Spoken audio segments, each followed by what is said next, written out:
Yeah, and I think we're alive. Hey guys, good to see you all. Thank you for coming. Glad you could make it. Waiting for some people to come in, obviously. So, yeah. While we do that, we can actually go to the stream. It's good to see you all. Glad you could make it, guys. Woohoo! So, tonight is Flat Earth Fridays. It's going to be exciting stuff. And we take it as it goes. I hope I am live both ways. I'm not sure. Doesn't seem to be going. Enable. There we go. Maybe I am live now. Okay, it's showing I'm live now. I think. Anyway, hey guys, what's up? What's going on? Vertical showing live. My vertical is go live. Yes, okay. Why did my other stream end up?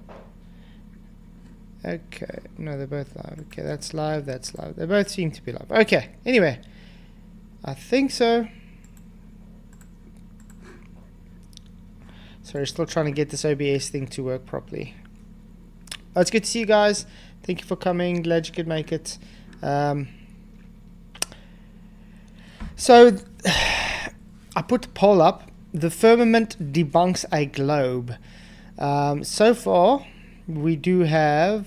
let's see what the votes say. Yes, from 6 votes so far, yes, the firmament does debunk the globe, no 33%. So there is at least 2 votes that say no. It's going to be interesting to see if anybody decides to come in and have a discussion. Hey, Redeemed One, good to see you. Savage Lee, glad to have you in as well.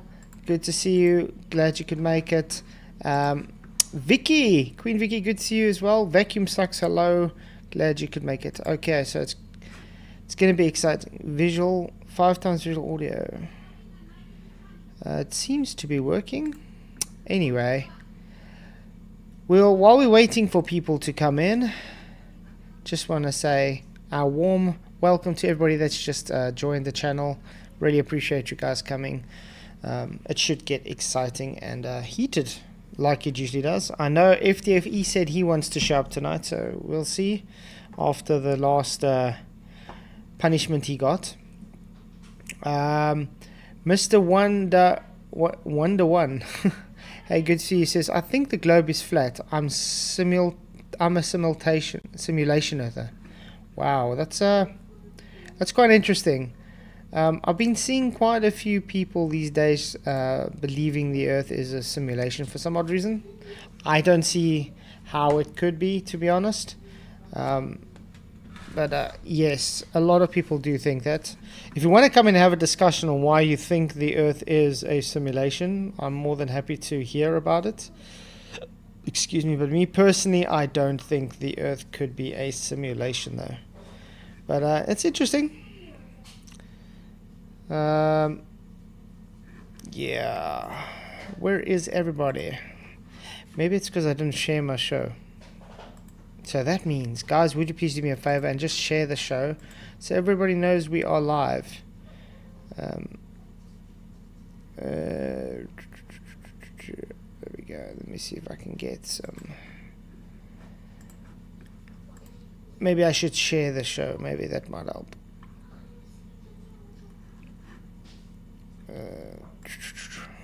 Share. Copy. Yes, so guys, please hit the likes. Lord Tarson, what's up, man? Good to see you. Glad you could make it.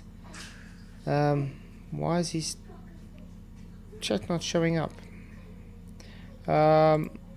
He says, prayers for Sov. Has been very sick recently. Not showing it, but must be scary.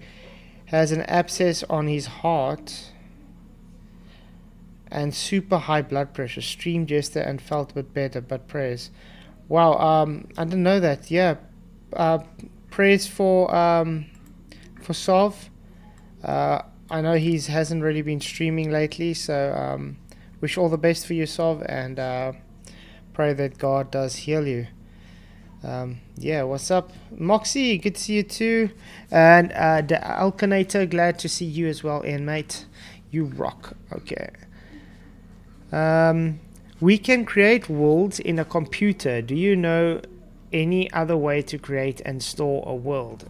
The original wiki, hello. Okay, first of all, yes, computer code is a thing. We create computer code. That's not something that's really difficult to understand. But when it comes to God is outside of the natural law. Computer code is still in natural law. It's the computer hardware still needs to be built, and because computer hardware is built, it's made through nature, which was created by God. So it's still bound by the natural laws. I still don't understand how that would put us in a simulation, though. Okay, cool. Thank you, Vicky. Yeah, PJ's probably so tired. So that guy is always streaming. He needs some rest for sure. Savage D says, I long for the redemption of Jesus. Amen. I think NASA is a bunch of lying hypocrites, and there are some stubborn facets of flat earth theory, so here I am. Well, it's good to see you. I agree with you, actually. I think there's a lot of lying in NASA, but I think it's more or less on the higher echelons on top where it's lying, maybe like the astronauts or the people in charge and stuff. But I wouldn't say normal ordinary people that work at NASA even know that what they're doing is fake. I think it's very compartmentalized, and that's why when you get to a certain level, that's when you have to start lying. That's what I do, because we've spoken to some ex-NASA employees. Let's for instance take Jesus Free Computer Geek. Him and his wife actually worked for NASA for many years, and they believed what they were doing. You understand? They weren't lying or anything, but once they came to the realization, they realized why they did certain things a certain way. So yeah, I wouldn't say the people lying, other than the people that like claim to go to space and things. That I'll say, yeah, they're liars. Smoking McBacon, if God can create a real universe, why would he ever bother with a simulation? I agree with that too, Smokey.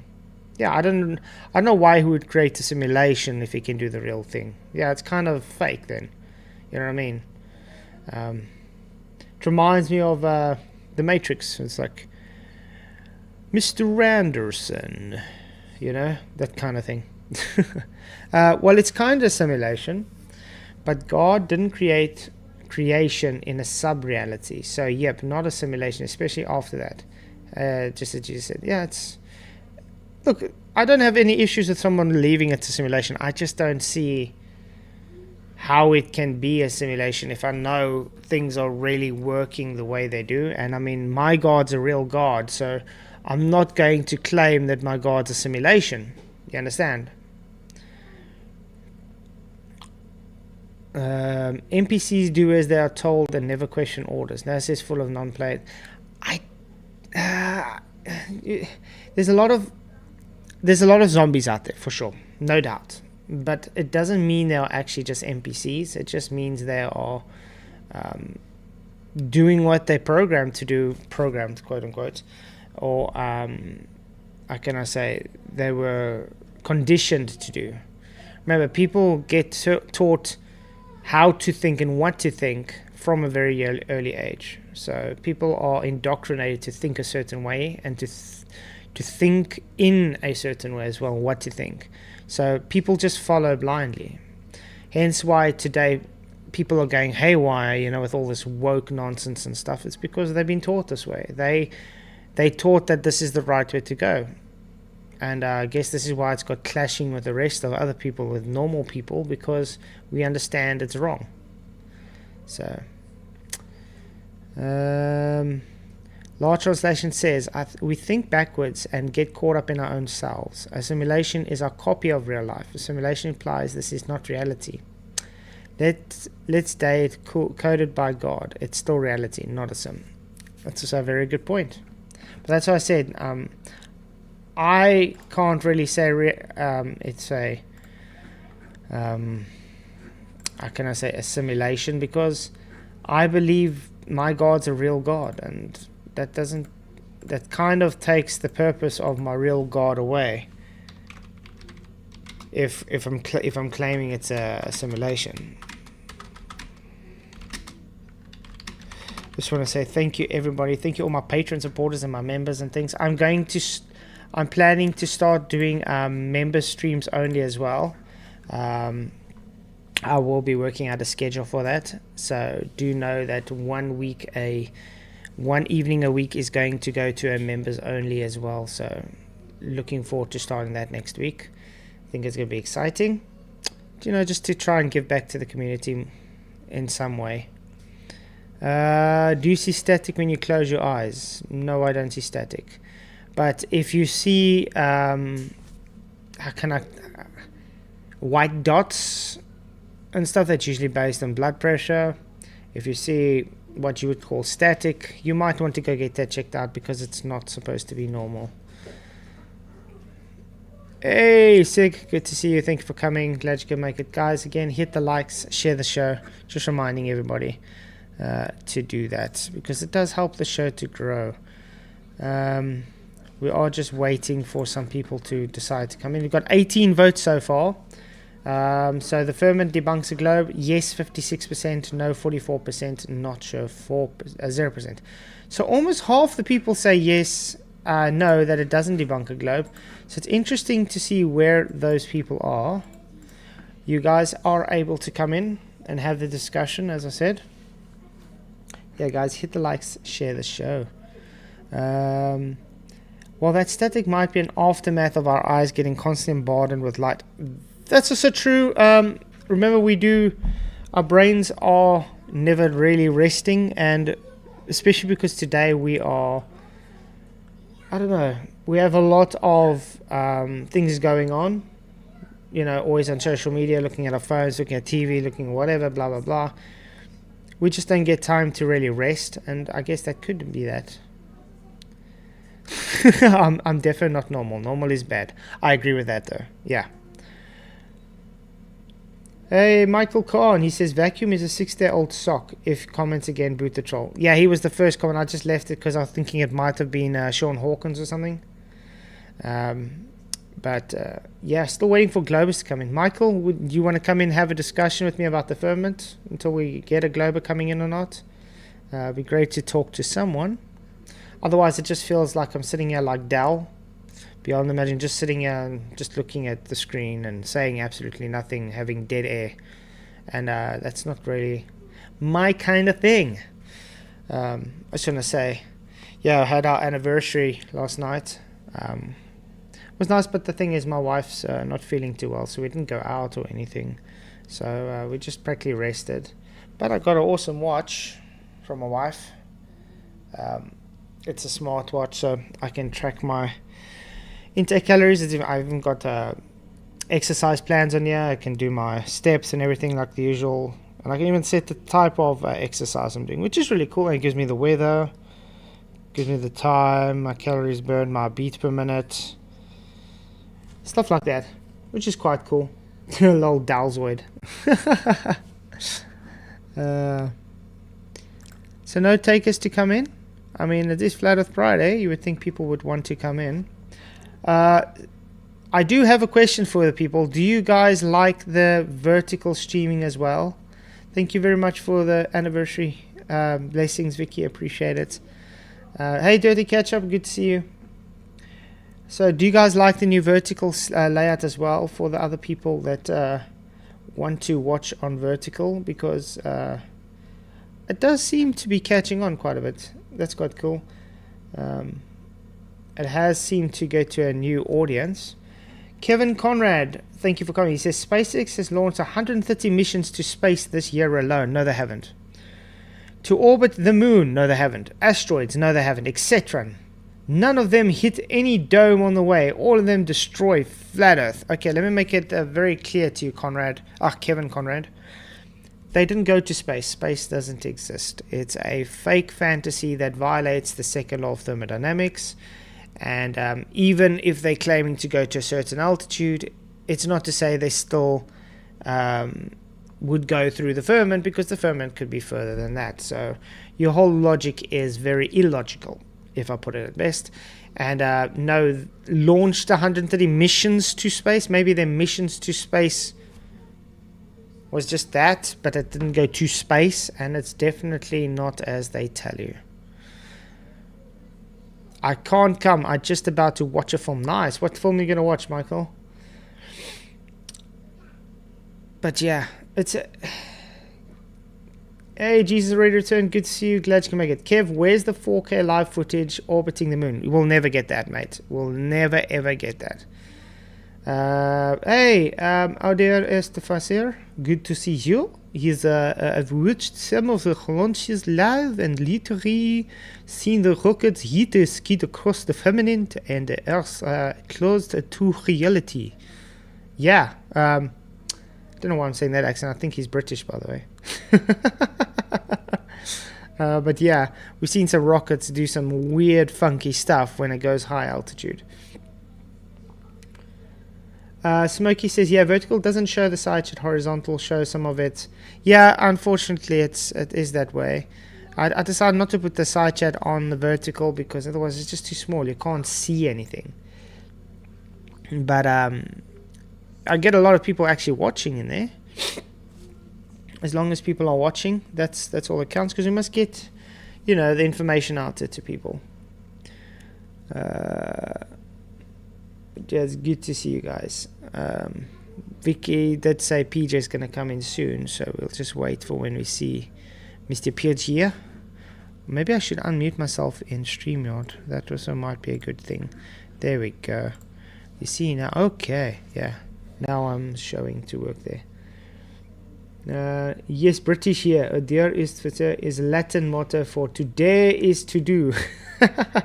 Hey Emma, good to see you. Glad you can make it. Says, I was in the wrong stream again. Hello everyone. Hope your wife is feel better soon. Thank you very much. Yeah, I hope so too. Shame. It's not nice to see her that way. Kevin, how do you know NASA's Ingenuity Mars drone worked in an atmosphere with 1% density of Earth? Well, that's the thing. I actually made a video a while back. Let me see if I can actually get it up for you guys, because I made a video a while back about the Mars rover thing. I've showed it a few times, but some people haven't watched it, so let's see if I can get it up again. It's about dust devils on Mars. And the question about it is, how do you have a dust devil on Mars if the atmosphere is only 1% of Earth's atmosphere, and you need very certain conditions for a dust devil to exist? And yet those dust devils look and behave exactly as they do on Earth. Really odd stuff. Let's see if I can find it quickly.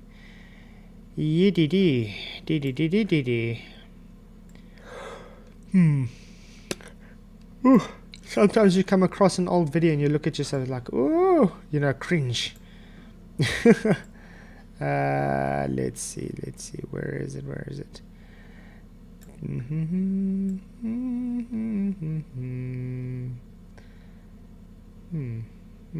Still looking, guys, still looking.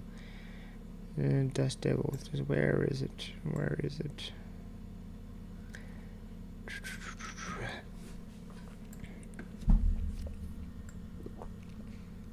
Still looking, guys, sorry. I actually have to go and sometime update my old thumbnails and stuff, and titles maybe. It will make it a bit easier to find it, because sometimes it's difficult to find the actual video you're looking for, and then you look at the stuff and it's like you've leveled up when it comes to these things, because a lot of things just don't. Man, where is it? Mars is faked. I think it's that one. I think it's this one. Okay. I think it's this one. I think so. Let me get it up for you guys. Okay. And gonna have to do it through StreamYard again. Share screen. Mars is faked. Let's make it full screen. Gonna have to go this way. Okay. And let's make it like that. I think it's showing. Okay. There we go. This is a video I did on fake Mars a few years ago. I think it was 4 or 5 years ago. My old intro and everything. Enjoy. If I press play, it might help.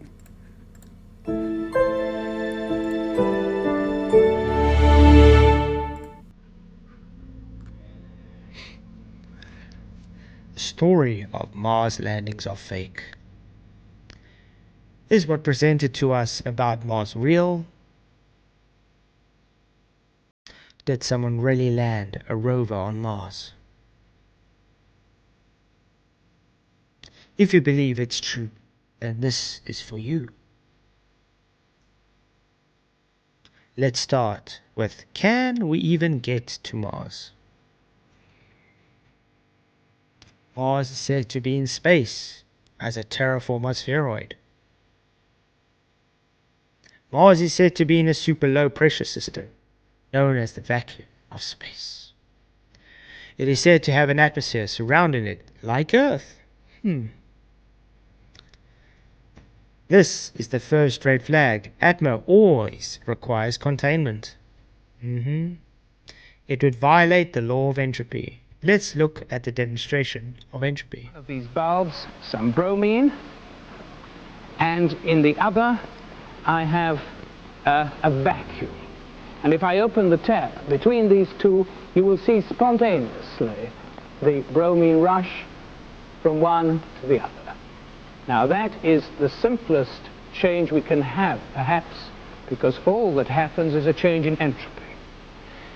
In this case, the expansion into a vacuum, nothing else is involved. There's no energy change, there's no temperature change, there's no change except entropy. Second red flag. Gas takes the shape of its container. If no containment, then how do we have gas pressure? Let's ignore these points for a moment and look what is presented on so-called Mars. And was greeted with a spectacular sight. A dust devil was spotted on the crater floor. Spirit, Opportunity's sister rover, had seen dust devils in the past, but they were a lot rarer for Opportunity. It is believed that dust devils passing over the rovers had been responsible for the occasional cleaning events that removed dust off the rover's solar panels. Hold on, a dust devil on Mars that's said to have less than 1% of Earth's atmosphere? What are dust devils?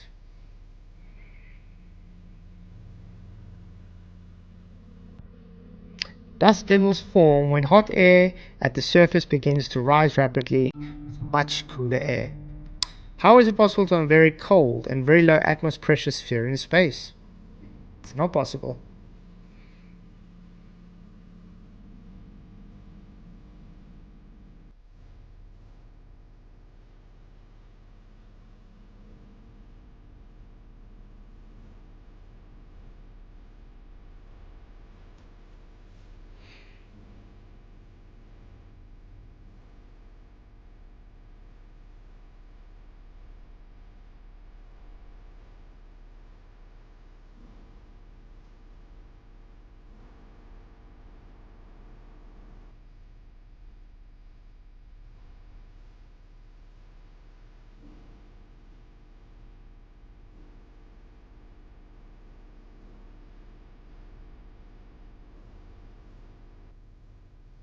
Is that the sun?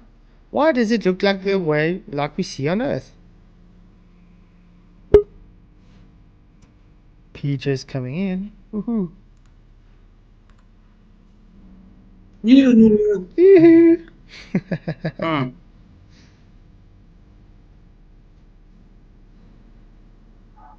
just quickly watching a video. Are we in Mars?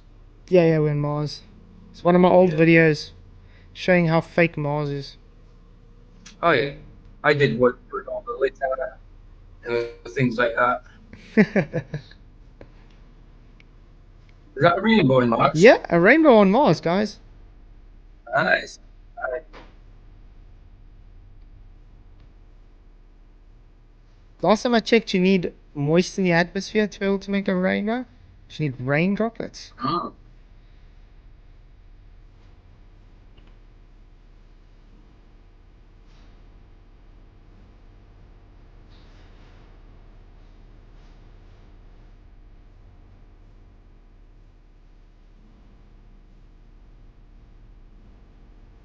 Mm-hmm. Simple as that.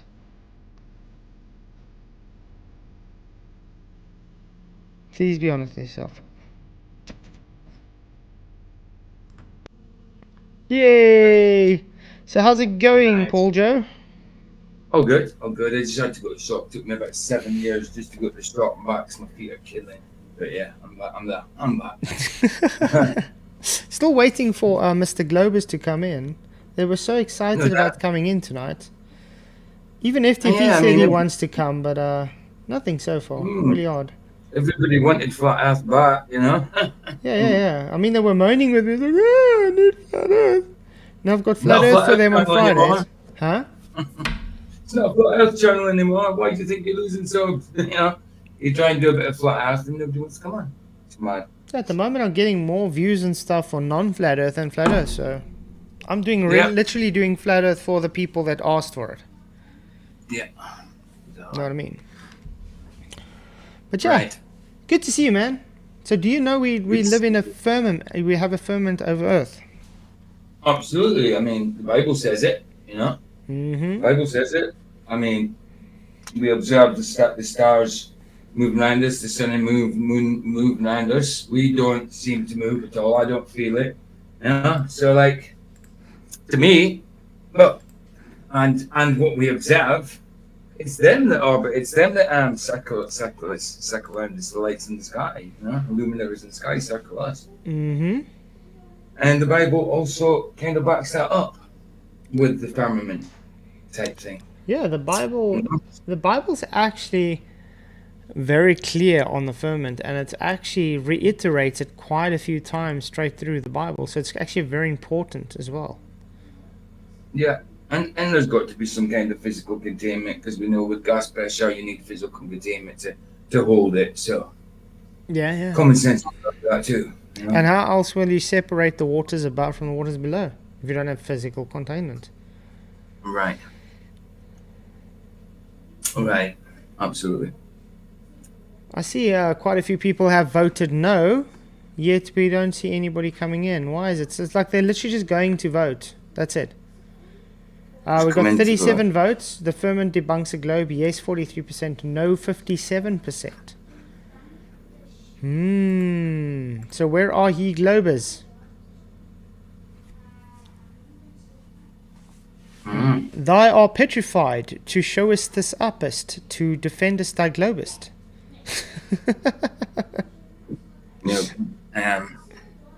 Yes, Emma, the Bible actually says the firmament is a physical thing. Should we actually get some scriptures up? I think that's a good idea. Let's get some scriptures up. Because everybody knows I love me some scriptures.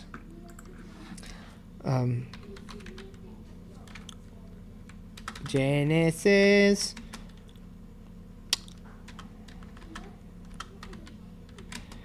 Blue letter. Let's get the blue letter. I enjoy the blue letter.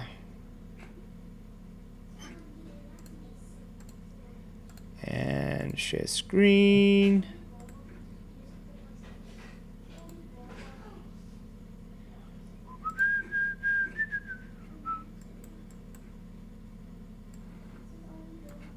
Is it showing it? Why is it not sharing screen? Okay, let's try again. Share screen. Okay, there we go. I have to say, my internet's been doing a few weird things today for some reason, so please be patient with me. Do you know BLB is user supported? Okay, great. Now, I want to dismiss that. Okay. Okay. So we go to Genesis. Oh.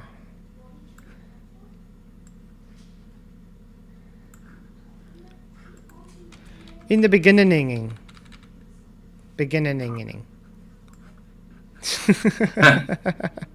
Okay, Genesis 1 verse 1. In the beginning, God created the heaven and the earth.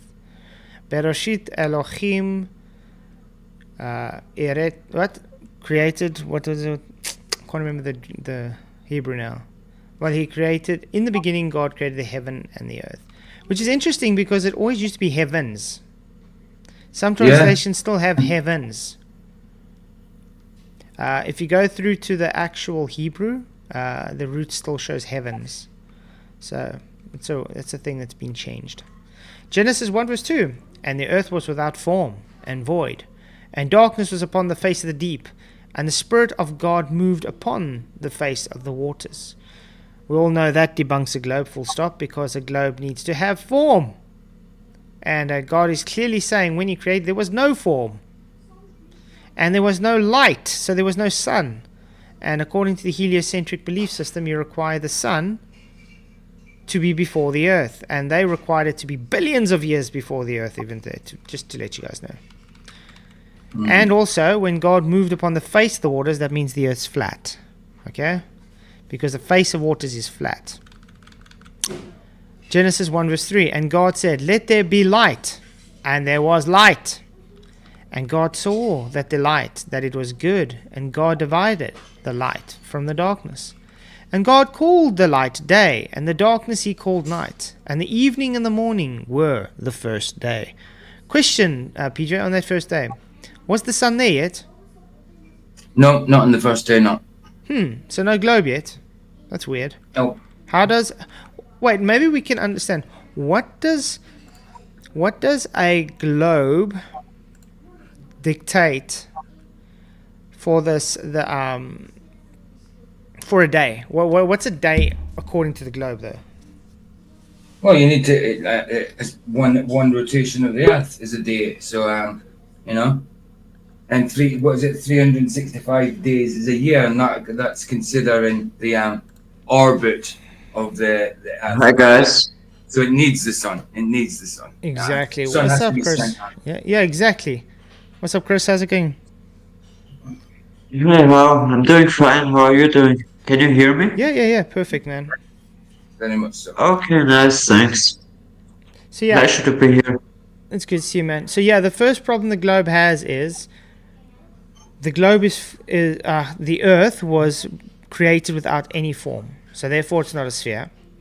Second of all, the sun is not there, but there's a day, and a sun according to this globe, the day according to globe is the rotation of the Earth on its axis of 24 hours around the sun. Yeah. Yeah. And there's no globe yet, Yep. there's no sun yet, so there's no way to have the first day. Give me 2 seconds, guys. My children are making a big noise. Coming out, sorry.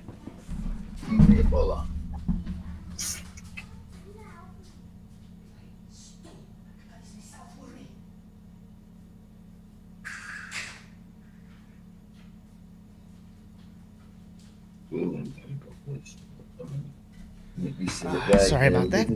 You're fine, Peter.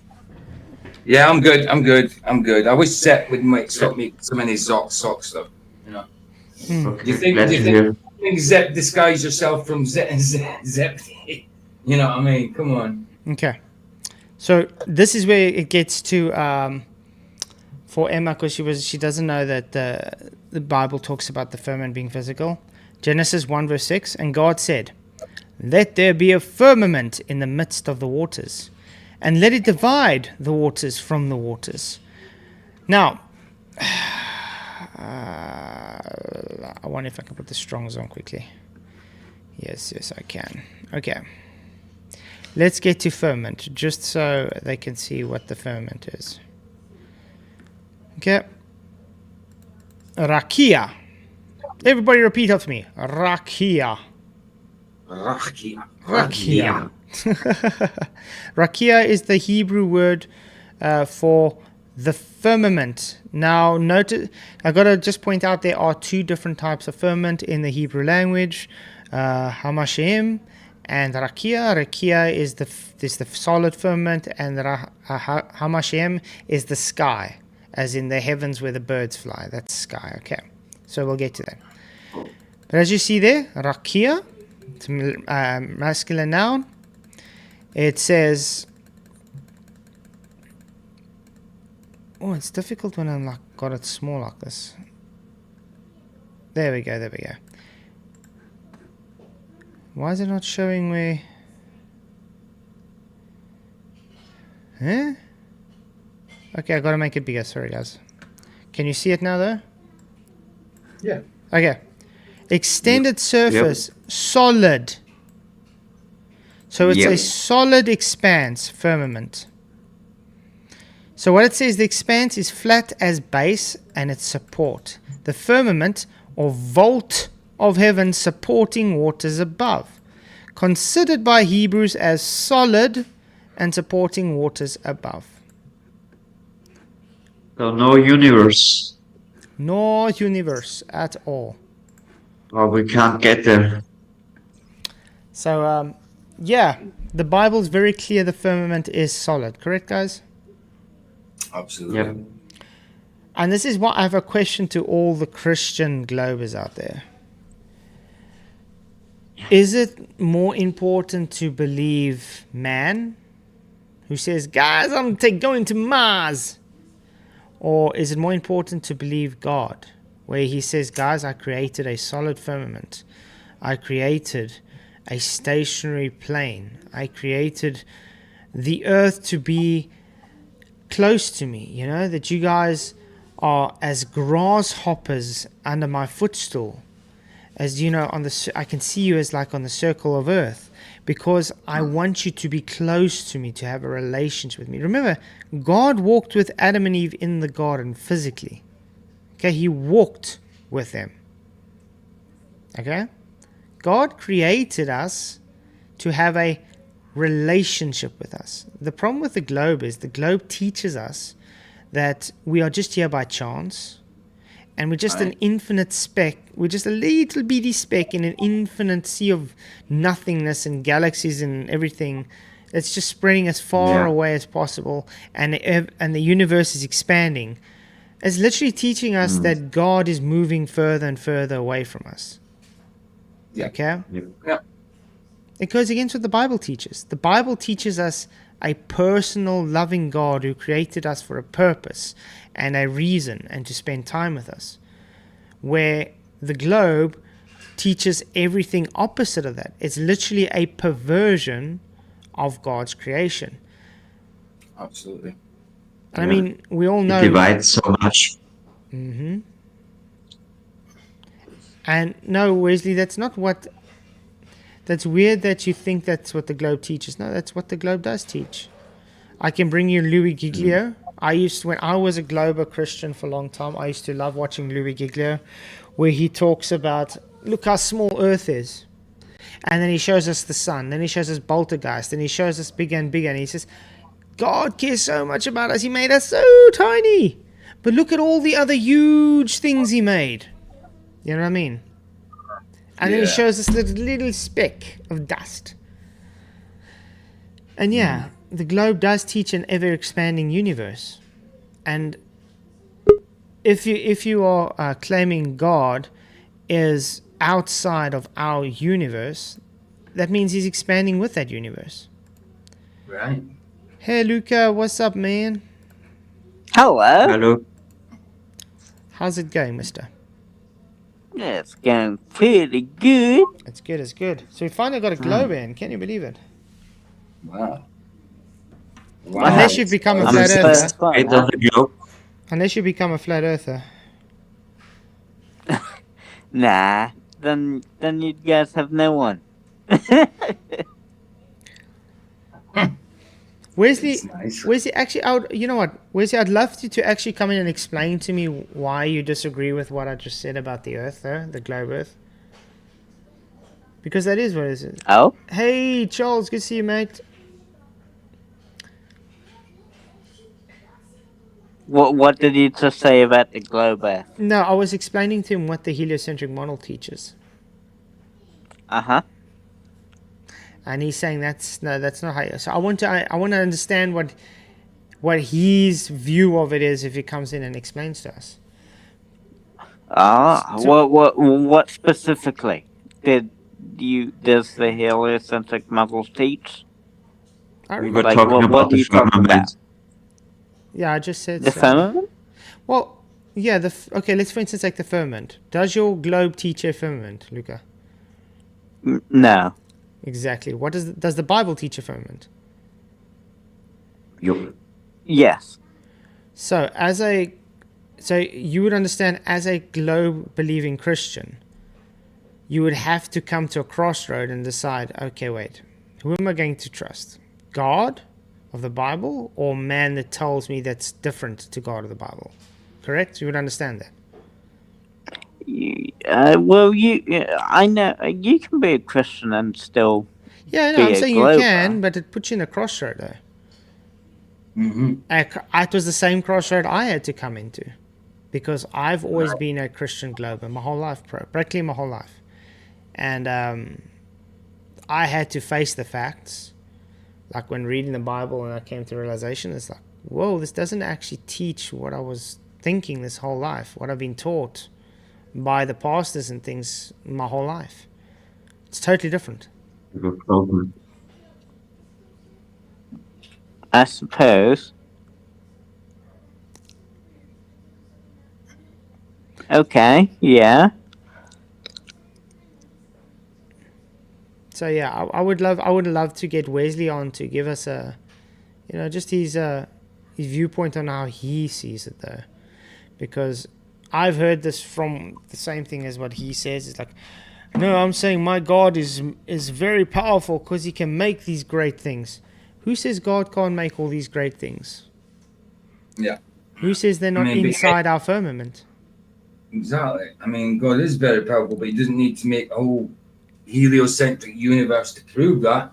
You know what I mean? I mean, that to me, it might make him obviously he's almighty anyway. He could do that if he wanted, but to me, that makes him very impersonal when he wants a relationship, and it's not impersonal. It goes against God's character. Yeah. If you go look at God's character, the globe goes against God's character, and it goes against what the scriptures teach of what he created on. I mean, there's just no getting around. Look at Joshua 10, for instance, when Joshua when Joshua tells the sun and moon to stop over Ajalon. You know what I mean? Yeah. It's very clear. It's just great that I'm sorry, yeah? that we learn that we're the center and not just a flying ball through the space. Exactly. So it's so great to wake up, yeah.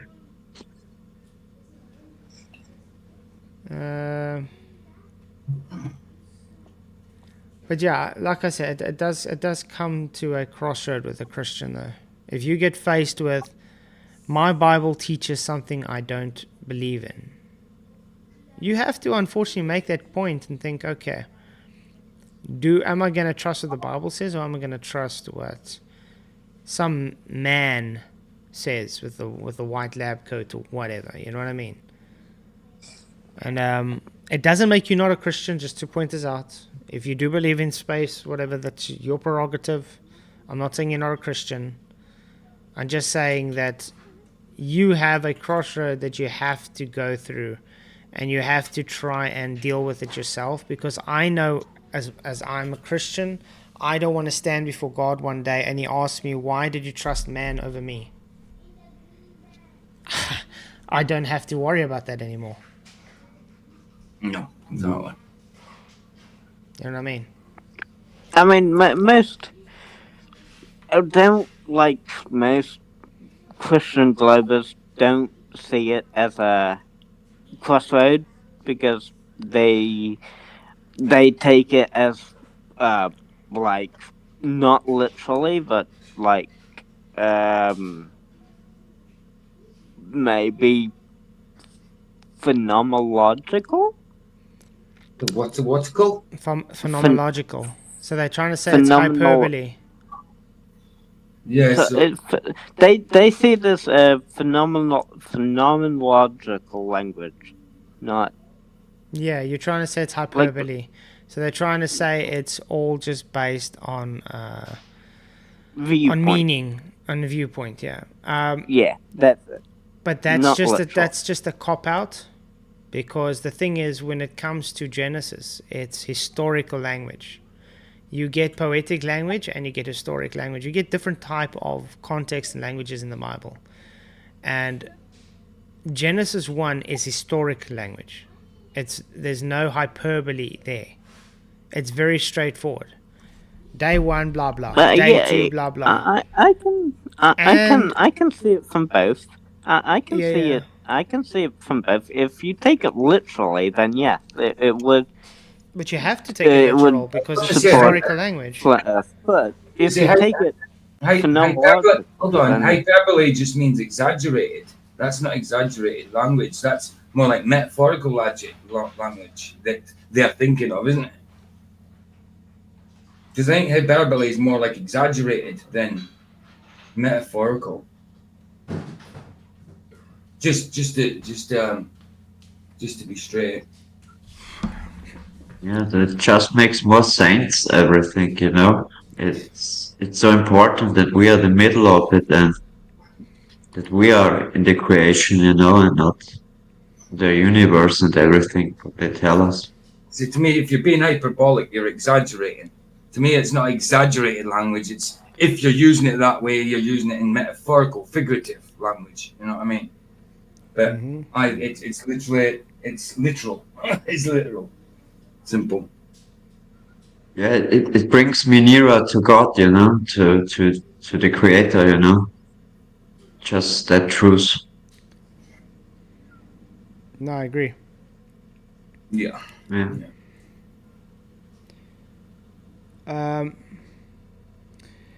Savage says maybe we can see through the firmament but not pass through it.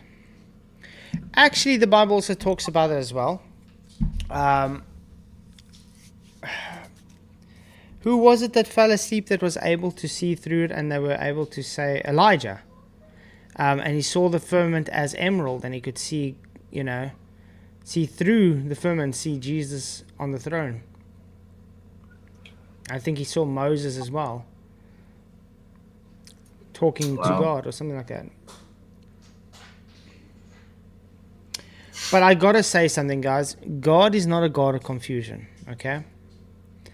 And if God says to Moses, this is how I created the earth, okay?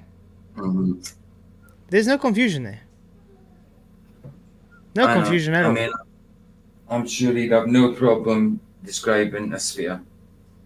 No problem. Wesley Grantwell says Genesis 1 is Hebrew poetry. No, it's not Hebrew poetry. Genesis 1 is historical language. There's no poetry in Genesis. You see, that's what I'm saying. This is their kind of cop-out that they have to try use. Yeah, it's not. So, I mean, what? So, yeah. So God spoke the word, everything in existence turns into Big Bang and evolution. No. Yeah, that's so insane with the Big Bang, yeah. In my belief. Nuts. How could you tell what it happens, I don't know, 40 million years ago, or what they tell us? You can't tell anything.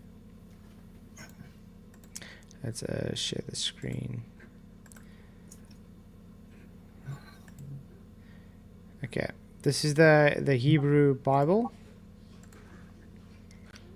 Genesis 1. See there we say, the creation of heaven and earth, of light and firmament of the earth, separate from waters and made fruitful, of the sun and moon, stars, fish, fowl. Okay. Bereshit bar Elohim et hashamayim v'et eretz. Okay, so in the beginning, God, Elohim. Remember, this is actually Elohim is the Trinity. Just to let everybody know. Okay. Yeah. Created the heavens and the earth.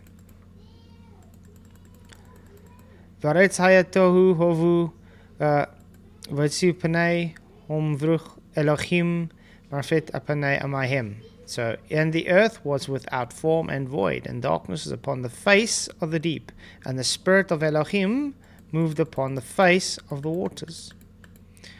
Vayamor Elohim ayahu, and Elohim said, let there be light, and there was light.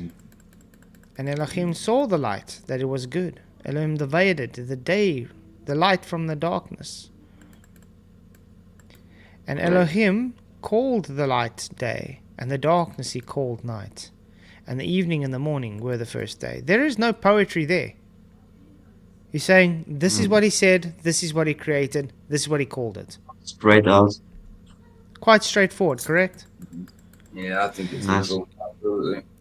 And Elohim said, let there be a firmament in the midst of the waters, and let it divide the waters from the waters.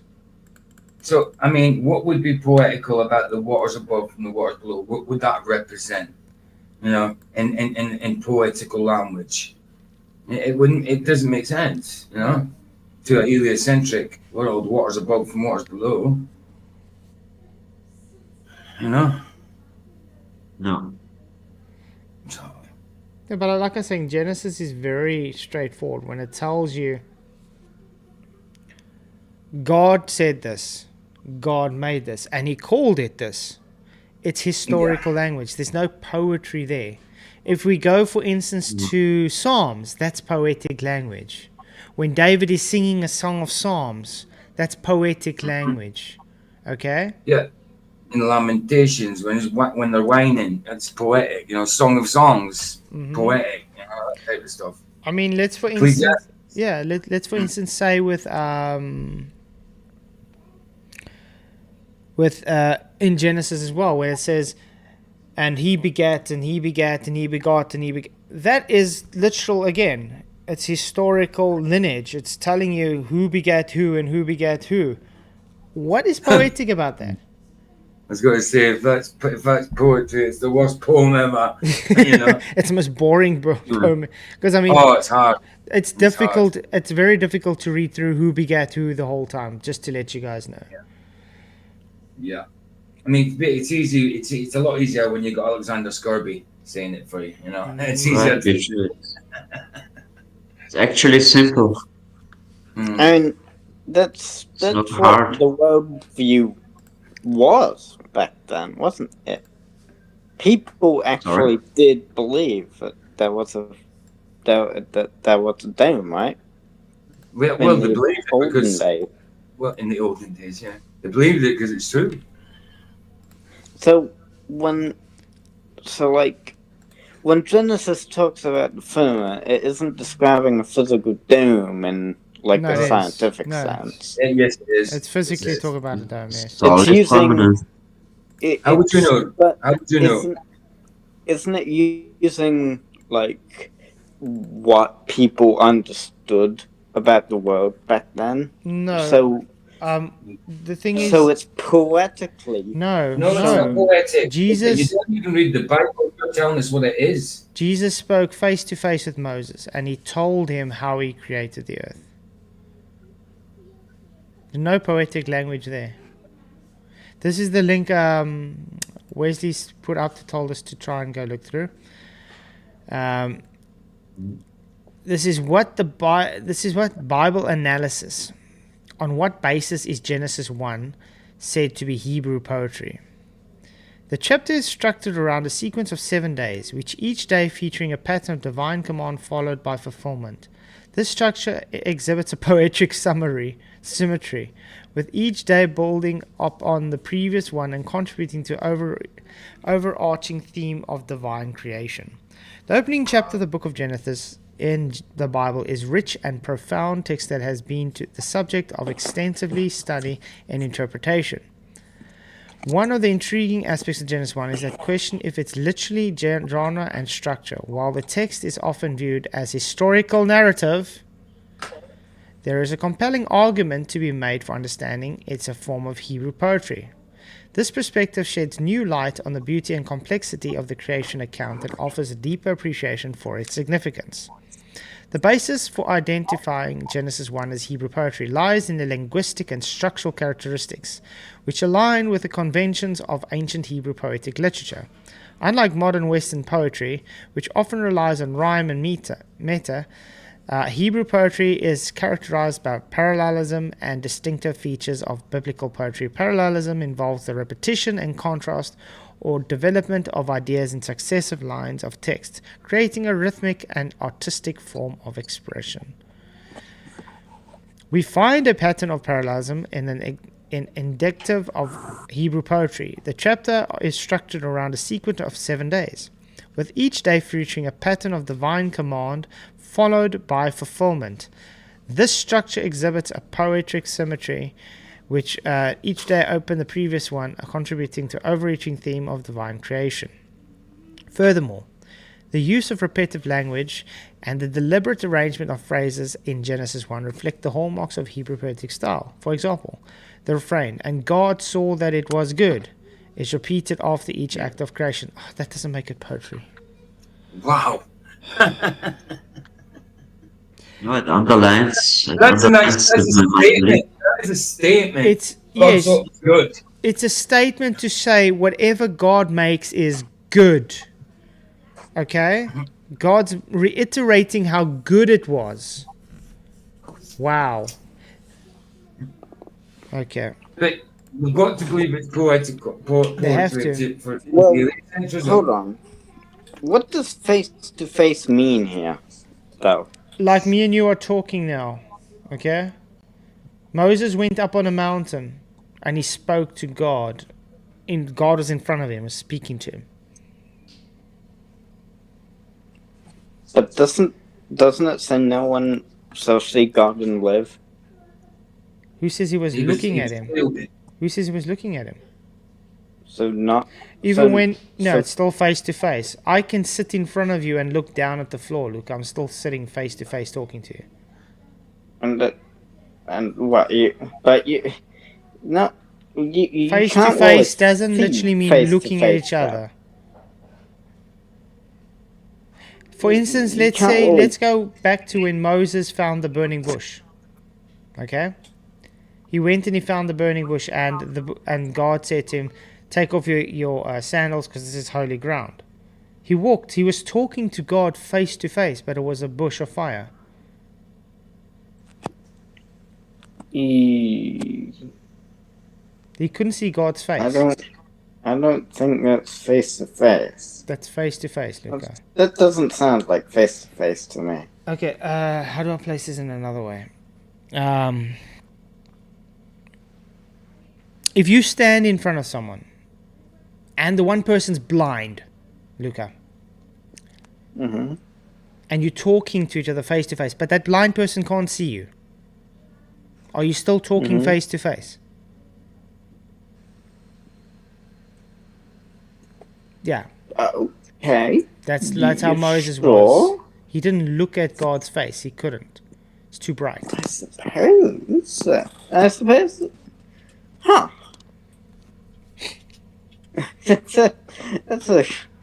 That's kind of a. It's a good question.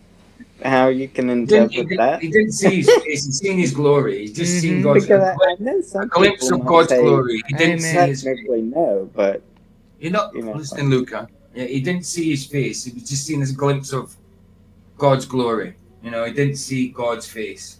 Amen. No, well then it's not. Okay, no. You just Then conceded. It was still face to face. You went to double down then, didn't you? After conceding, like you usually do. Huh? What I do? You went to double down. You went to double down then, didn't you? Until you realised that you'd already conceded. What? No, I said I can see how people would technically see, think that seeing Yeah, a blind person face to face is not really possible. When I said that Moses seen got a glimpse of God's glory, didn't see his face, you were about to say, well, that's not face to face then. You were about to say that. Right? Yeah. And then you stopped because you realised that you'd already conceded. No. I didn't concede. You did. You did. You said that you agreed with Flats that you could be face to face and not see his face. Then I started to say that how I can see how people would say that it's impossible to view a blind person face to face. Luca, Because I the actually got a blind question person for you can't see based. your face. I've actually got a question for you based on the globe. If two Why? people are face to face and they shut their eyes, they can't see each other. They're still face to face. Mm-hmm. Right. Okay. Yeah. Face to face is just a language used of two people standing by each other talking. Yeah, that's it. That's it. Alright, well, I can see both viewpoints then. I can see both ways. I can see. I can see what you mean. Yes, I can see that. Okay. Yeah, I can see it both ways now. Okay, sure. Just built on lies. But again, that's I can see it both ways. See that you That's just said there, Luca, logical you as just well. said you were just doing the same kind of thing now. You says I see it both ways. When you don't actually see it, you're knowing it, but you're not seeing it, are you? But you can use that language. I see it But I both can ways. see the different. I can see the different Exactly, viewpoints. but you're not actually seeing it, are you? You're knowing it. I know what you're talking about. Basically, it's just language, isn't it? I see it different ways. When you're Yeah, not it's actually seeing language. it. Again, There you go. There you go. but that's what I say. Phenomenological again, since it's just viewpoint. You know. Yeah.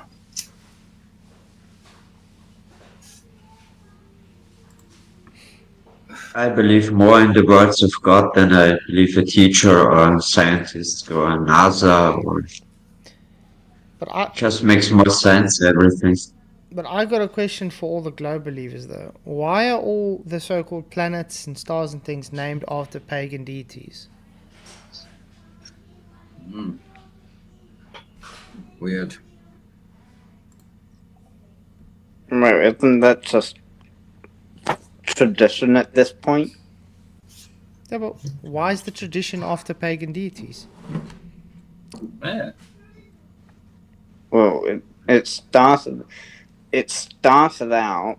Well, the first celestial body that was named was well way back in the day, and they used a deity to name it. So they named it after a deity. So I guess that Okay. tradition kind of Okay, stuck what's- around Okay, of naming things after gods. is America seen as a Christian country? What does that mean? Is America claiming to be a Christian country?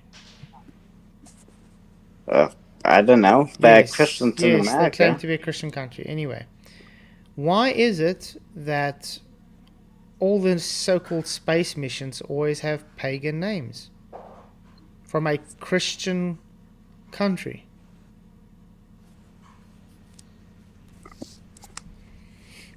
Well, why? I wouldn't call them Smoky American. McBacon. Well, it doesn't matter. I mean, why name them after pagan gods? I mean, does it matter whether Keith wanted them to be named after saints? No, the point I'm making, Smoky Bacon, is that the heliocentric model is a perversion of God.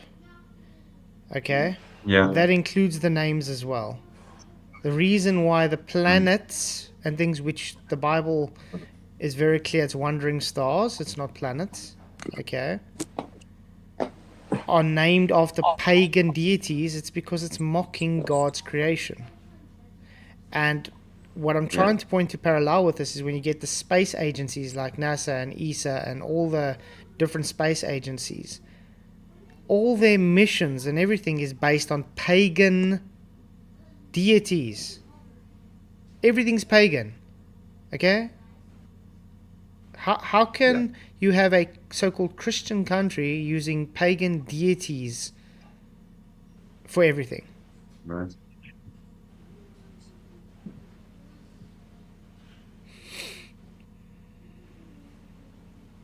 Oh well, I guess then we must worship Thor on Thursday, because Thursday is named after Thor. So Exactly That's my not the point, point. Luca. but we all know that's not true. We don't worship Thor on Thursday. No, it's literally the symbolism behind it. That's not really a. It's not really a symbolism, though. Yes, it's a very big It's just symbolism. because that's how they named them. Oh, That's it. They're using it.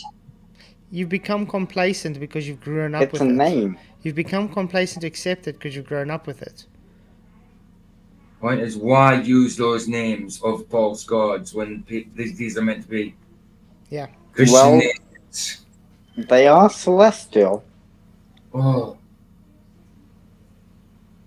Yeah, exactly, Emma. they're meant to be Christians. That's the point, Luca. They're meant to be Christians. They're using pagan god names. Mm-hmm. Stuff like that. It's Exactly. It's not Emma says early really- astronomers wrote in Latin, the language of the Roman Empire, names of Roman gods. That's what Google says. Mm-hmm. the entire country being Christian is not true. Oh, America's not seen as a conservative Christian country. Are you smoking something? Everyone in America. does obviously it. not everyone is Christians. My goodness. So it's not a Christian country then. The government base themselves on Christian principles and stuff like that. The government say they're Christian, wait. don't they? Do you know what who made the independence of Declaration of Independence, Luca? No. Christians. Supposed Christians. What does America stand on? Well, I don't know much They about stand on America. those values created by their so-called Christian forefathers. Exactly. Like the UK is meant to be a Christian country, but Not it's anymore. barely Christian. Exactly. I mean, the king's meant to be defender of the faith. Mm-hmm. No. Well, He let's sits face down, it, King Alaikum, Charles. Alaikum salam. Let's face it, King Charles is a king's butthole. No. Awful, man. He doesn't really do anything, does he? No. I mean, back in the day, kings used to go into battle. You know what I mean? You know, nowadays, they could just go into the army and stuff like that, and they go into the Well, military. now they're just going to do talks. They're just going to do talks and show off their jewelry and say, look at me, I'm the king. Wow, Yeah. okay. Yeah. Quite insane. Yeah, Christopher Allen, our money says, in God we trust, Mm-hmm. Yeah. while showing an all-seeing eye on a pyramid. So much symbolic, yeah. But as I say, there was unfortunately a lot of Masonic influence as well in the forefathers, so you'll expect to see these kind of things. Woohoo, Kunal, what's up? Haven't seen you in a while, man. No Globies want to come in and have discussion? Unless, Luca, you want to debate someone on gas burst without container or gravity or whatever you want.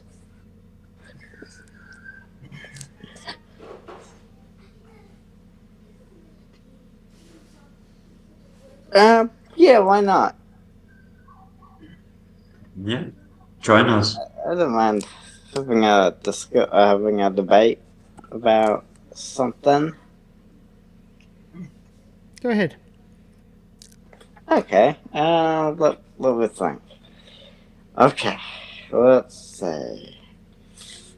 Can you have What gas burst the- without containment, Luca? Well, Next point. no. Great! So the Earth's not a globe. Well done. Welcome to Flat Earth. How's that, That was sir? quick. You just said you can't have gas without containment. Containment, yeah. And the Earth is Isn't- not the globe Earth's not contained. So But, like, okay, Isn't Peter, you guys take gravity this on. the I've container? had this discussion many years. Gravity is the container here, I think we though. don't. So, You can't have a vacuum next to a normal pressure system. It's But we impossible. don't have a vacuum next to a low. But that's not true. We don't have a vacuum next to a whatever you say. We don't have a vacuum next to a low pressure area. I agree. Or a I agree we don't. non-vacuum. I agree. Absolutely. Then No, you're we say we welcome. don't either. That's not true. Globers don't say that ever. We have a vacuum next to it. We don't say that. Oh, Of course. PJ. PJ's no. dropped. He's probably going to come in again now. You explained that the atmosphere is getting thinner, and then it's the Yeah. vacuum. Yeah. Until it reaches an That's- almost vacuum. It's possible. How's that? Just Why is impossible. You need to have a solid dome, or something solid what keeps the vacuum away from the normal pressure system. Look, we don't ever. I have never seen any. What's the right wording here?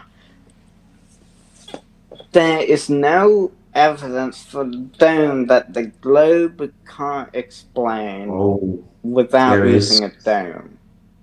Such as when they fired rockets up into the atmosphere. The explanation is not that there is a dome, it's just that they were testing how the atmosphere would react or something like that. That was it. They weren't testing for the dome there. So for you to say that they were indeed testing for the dome or trying to break through the dome or doing whatever, you'd have to prove that they were actually using that as a test to break through the dome. You'd have to provide evidence for that, but there is none. So, well, I Elon haven't Musk seen it. shows us a little bit about it with his rocket stars. He shows us that there is something what the rocket hits, and it's like a water, or I don't know what it is, but it stops the rocket and We makes can't some really. damage in the. But it repairs itself. I don't know what it is, but the water above explains much. I mean, you never saw Elon Musk's rocket stars, the SpaceX. Isn't that They're just good pictures. because the atmosphere gets like thinner and thinner? It appears it like spreads out a lot. The boost of the rocket, it's like it spreads out a lot. So it's like the gas spreads out or something like that. It's like it starts off boosting up, and you just see that regular fire thing, whatever, combustion coming out the back of it. But as it gets higher and higher, it spreads out a lot because there's little Yeah, there's no. air. There's nothing really holding it back. Hey, Oren, how's it going, man? Hey man, can you hear me today? Yeah. What's up? Nice and clearly. I can hear Luca, so wait. It's Aaron. Yeah, it's Oren. Yeah. That's Glover, right? Yes. Nice. Good. Hey, I think there's a bad echo. Just hold on, dude. Hold on. Sounds fine to us. Mm-hmm. Well, hold on. I'm a Glover. Nice. Oh, just look at the NASA videos with their rocket launchers. They all goes. Not straight ahead. Coming Why right. do make this I think curve? it's freezing by him now. But Luca, yeah, the thing is with the rockets, if it's supposedly going into this vacuum, okay, how will you have propulsion if there's nothing to push back? Well, the initial like it pushes off itself, right? That's what In vacuum, no rockets would function. it's like. It's like a little explosion inside the rocket, and then the explosion gets because there's nowhere for the explosion to go. It goes out that the hole at the other end of the spaceship, and when the explosion goes out that hole, it forces the spaceship in the opposite direction because equal and opposite reaction. No, every action has an equal and opposite reaction. So they use what Newton said. Mm-hmm. These laws of motion. Alright, that should be better. Hey, how's it going? Hello. Good. Okay. I can still hear Luca. I don't understand how. It sounds fine by our side. We're not hearing any echo. Alright, I'll just ignore him. This is a thought experiment I had, which was, it might be quite, well, not complex, but just hard to describe. So I just wanted your idea on it. So, if we can imagine, how a lot of flat earthers have said that you can't have air pressure because you've already got containment. So any kind of demonstrations of air pressure, flat earthers have said, well, there's already containment, so that's why you've got that differential. Does that sound cool to you? Yeah, we're already in the container system. Yeah, that's what I mean. Yeah, cool. So, the other question was, if we imagine that we have a flat Earth, and you, I think, and please correct me if I'm wrong, you've agreed that we've got the North Pole at the middle, and then you've also agreed that a certain distance out from that we have an equator. Yeah, I would say so. Explained that way, yeah. So if we forget anything past the equator, any land on the flat Earth past the equator, we just ignore that altogether, okay? Okay. Just take the amount of land from the center out to the equator, and then if we use a dome calculator, which you can get, we should be able to get a volume of air within that dome, right? It also depends on what shape the dome is, though, because exactly. If we go to the Bible, it does say vault, and a lot of the vaults also, like, I don't know if you've ever been to a cathedral before. Yeah. Sometimes it has like a weird arch. Yeah, it's like a weird arch kind of thing. Yeah, but even if we imagine it as a normal shaped dome, which would be the best scenario, the most, not the best scenario, how do I say it? It would be the least amount of air for you. Yep. Okay. We can work out that volume. And then we could, one of the things that I've always said is, how do you demonstrate air without a container? I've said aeroplane's wing, it has a high pressure and a low pressure underneath it when it's traveling, And so we could work out, we've got a 10-foot plane wing, and it's making a difference within this massive volume of air. Because we could work out how much air would be, let's say that a normal plane flies at, let's say it's at least 70, the dome is at least 70,000 feet high. We know it's that kind of minimum, right? Okay.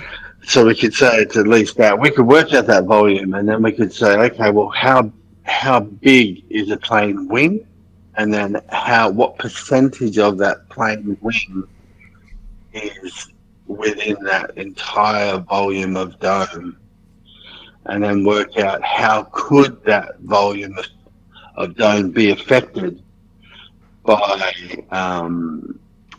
a plane wing. Does that make sense so far? Okay. But So wouldn't I looked on the internet, and there's a lake, and I don't know how close it is to you, but it's a lake. I think it's called SIYAWA. Sawia or something. Do you have a big lake? Huh? CR1 what? It's a lake in South Africa, a freshwater lake. I don't know how far it is to you, but Freshwater lake. yeah, SIWAYA.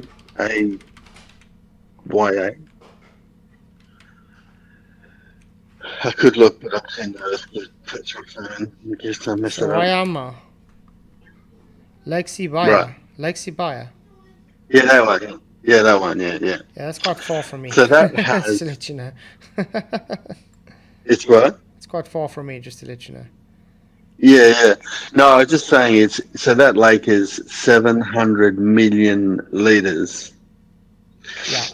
Cubic meters, yeah. So, yeah. No, 700 million. 700. Cubic meters, 700 million. No, not cubic meters. 700 million liters. I think the cubic meters is less than that. 700,000 or. Isn't M3 cube? Yeah. Is that what it says? Yeah, water volume 700 million cube. Okay, so that's pretty big. Yeah.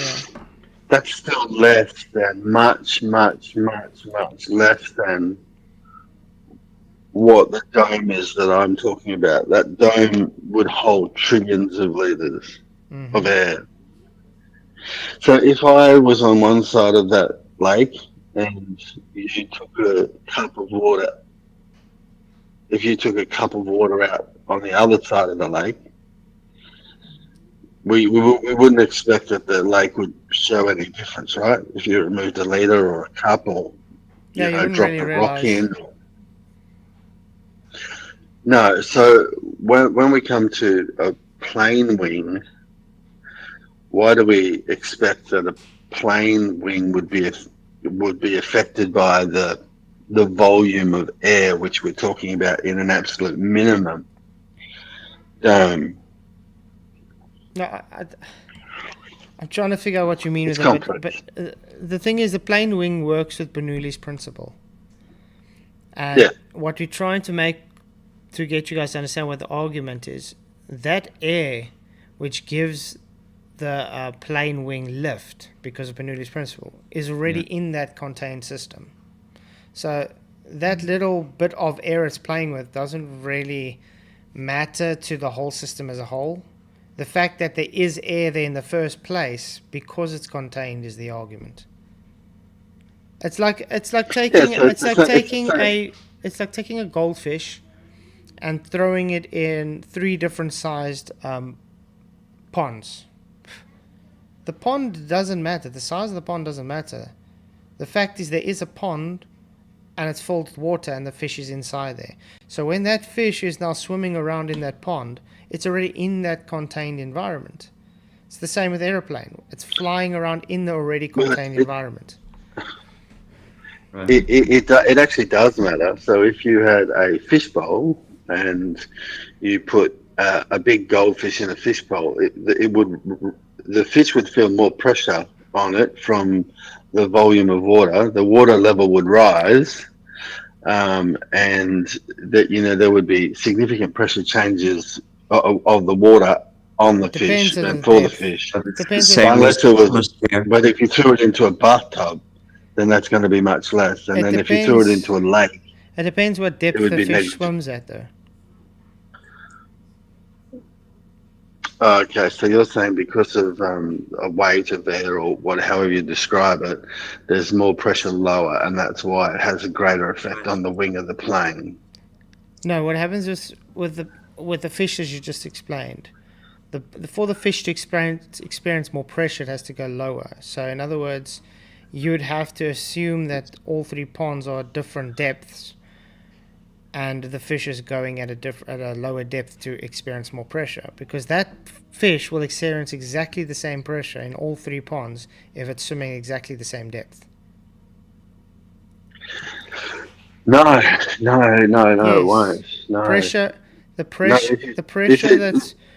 pressure that comes for all the fish is only straight on top of it. It's not from the sides. No, well, that's just not the case. There's definitely pressure on the sides. I mean, you know that submarine that exploded recently that went down really deep. Yeah, but isn't the same in the atmosphere? To the bottom. I want to show you When you go underwater and your ears start to hurt, it's because it's the pressure on the side of your ears, not because of the pressure on the top of your head. I agree, there's pressure all around, but the main pressure comes from on top, not from the sides. Yeah. So we talk, that's because we talk about the weight of the water from gravity, from being something, and you talk about RDD. So what I'm saying is, if we've got a bowl, and then we've got a kitchen sink, and then we've got a bathtub.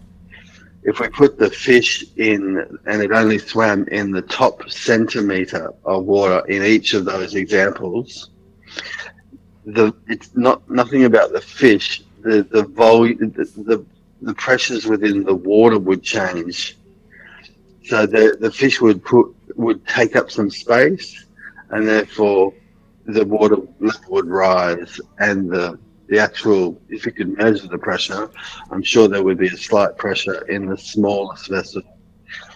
So, and then in a bathtub, it doesn't matter at all. So I'm basically trying to use that analogy as saying, we've got that Lake Stever, and if we dropped a refrigerator in the middle of that lake, it is so huge and vast that the refrigerator would make no difference to the height of the water. You wouldn't be able to measure any difference in the pressure that the water is exerted down or up or sideways. And then, so how can we comprehend that a plane wing would be affected by the pressure within a domed environment when it's hundreds of millions times bigger than the lake, and the wings only, let's say it's 10 foot by 4 foot. Do you know what I mean? No, I understand what you're saying, but I think you're missing the argument that's made. The argument that's made is not about the pressure on the wing or anything. It's about the fact that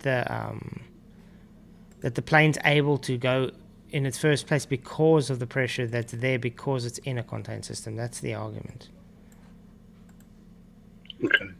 Yeah, I understand you 100%, and I think I am just missing explaining myself to you clearly enough, and that's just because it is a complex. I think I understand what you're trying to say, but I just don't think it's got to do with what our argument is about there. Yeah, so that's on me. I didn't explain it well enough. I understand. Sorry, I'm trying to understand. A little bit more. Sorry. Yeah, no. I'm saying it's directly on me. I haven't been able to word it correctly. It's only 5 o'clock here, so that's cool. Just think about kind of what I'm trying to say, and maybe we'll have another go of it at another time. Yeah, for sure. But anyway, I hope you have a great weekend. You too. And I hope you're feeling better, man. I'll talk to you another time. Yeah. Yeah, I know. Still here, man. Still here. Steve Mold, that's what I was looking for. Okay. All right. See ya. Blessings, man. Bye. Thanks for coming. Cheers. Thanks, bye. This is what I was looking for, the hydrostatic pressure of Steve Mold.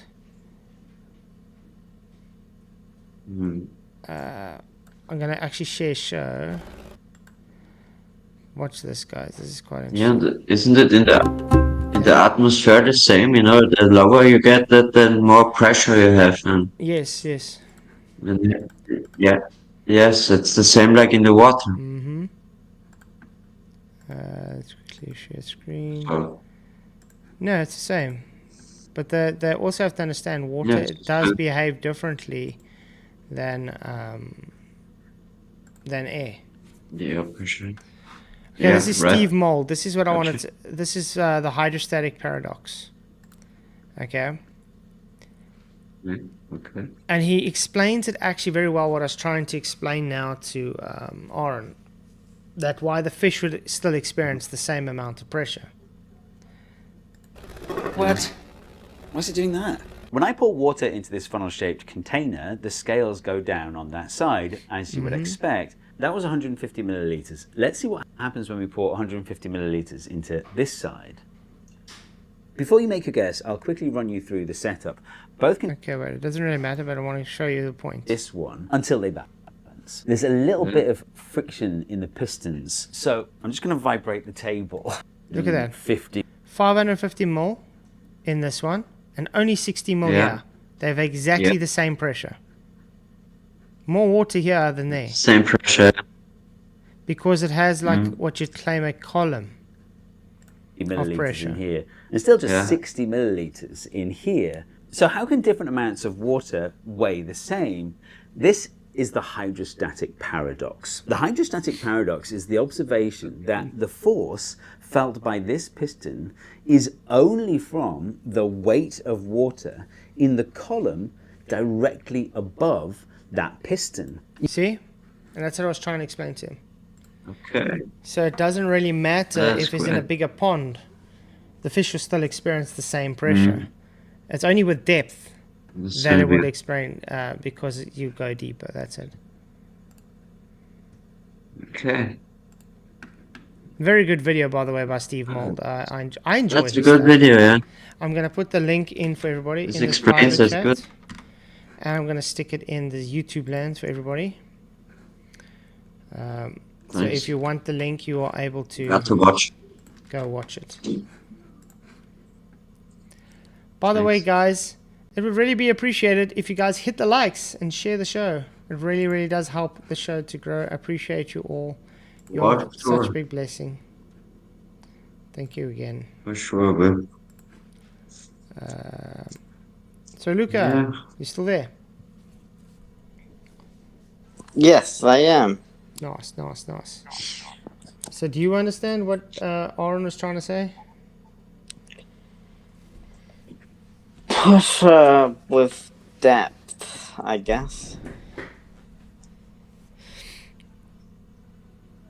No, I don't.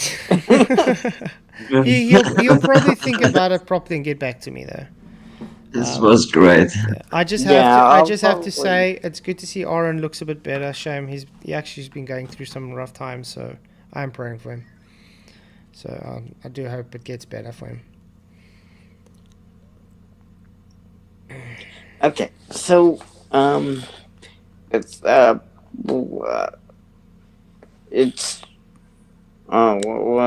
what type again? So No, I don't have. So Luca, okay, you whatever. agree? Containment is needed for pressure, correct? Right there. Oh, I'd agree that the deeper you go, the more pressure will be exerted It's the same on in you. the atmosphere. You lower you are, there's more pressure is on you. The higher you go, it's less pressure. Mhm. It's thinner, the air. That sounds right. Mm-hmm. Because it's contained. Yeah. Or, different gases exert different pressure. You would agree that density does play a role. Density. Yeah, and because you get different density gases have Uh, different densities, correct? Sure. Okay. For instance, sulfur hexafluoride. It weighs more than oxygen. Yeah, So it's different gases weigh different things. Mm-hmm. So you're spot on, I suppose. And does it take more energy for a denser gas to move compared to a But we're speaking technical here yeah. because the amount of like it would be unnoticeable, but technically yes, it would, yes, because it would go basically unnoticed Yeah, well, because the amount is so small. but I mean, look, for instance, we understand that we live in a mixture of gases. Dalton's right. Yeah, law. okay. Dalton's law. So we have a mixture of gases. And these mixture of gases all have different densities. And they're all Right. colliding with one another and colliding of all the surfaces all around us. So it only makes sense that the place where the production of these gases are and most collisions is closer to the surface of Earth, correct? Right. So that's why the pressure is more at the bottom. It's got nothing to do with gravity. Ooh, It's the same with the water. what do you mean the production of gases? Let's, for instance, go to Yeah. a cow farm. Like a What's the car? main gas that comes from a cow farm? A car or cow or what? A Call moo. it Cow. Methane. I guess methane. And it's quite a horrid stench, you'd agree. Yeah. It's kind of overbearing. It's kind of very overbearing. Okay. Now, that methane kind of lingers around the farm quite a lot, correct?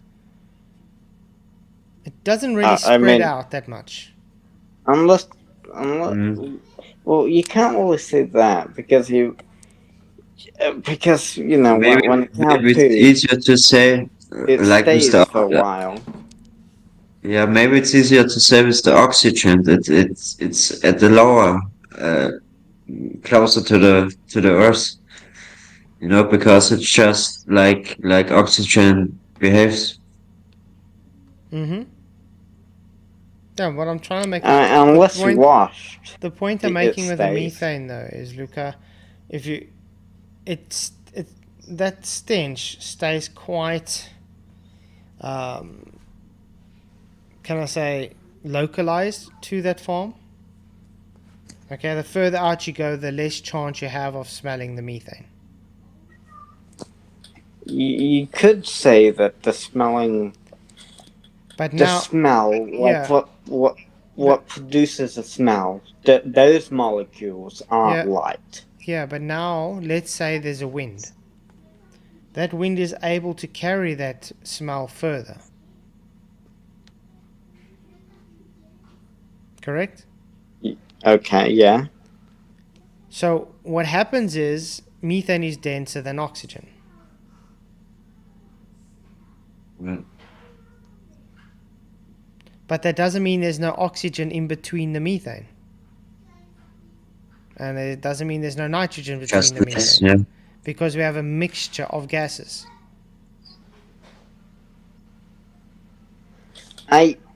The problem is now, because the methane is denser, it takes more energy, so therefore it takes longer to disperse.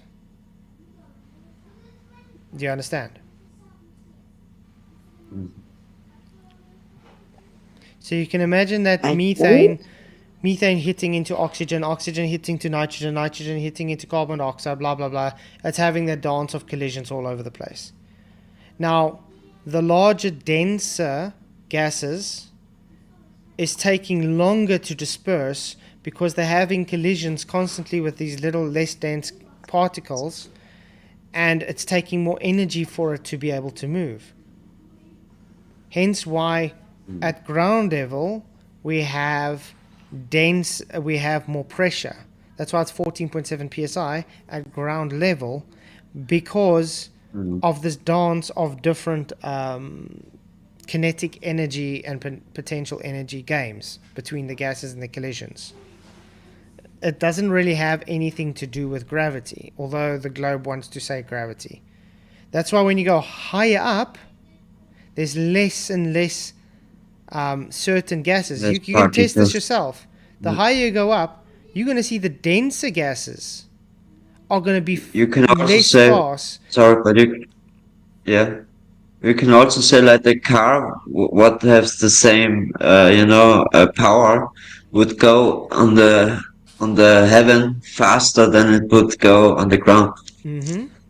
Yeah. just because there are less particles, less gases. Yeah, there's less friction. Yes, it's just a mindset. That's why the blackbird could fly so far at such high altitudes, because there was less friction. Friction. Conspiracy Nut says methane is lighter than oxygen. I thought it was heavier. Thank you for Yes. correcting me. It says methane is 16 grams per mole and oxygen is 32. I didn't know that. I thought it was heavier, to be honest. So thank you. I was just trying to make a point there, Conspiracy Nuts. Thank you for correcting I me. was literally about to say that when you stopped talking, and I could get away then. The next time I spoke, that was going to be my... But I was just trying to make a point. That's what I was saying. But yes, if it's heavier, great. Thanks. But the point I'm trying to make again is, you can even test this. The higher you go up with altitude, you'll see the denser gases fall off much quicker than the less dense gases, the higher you go up.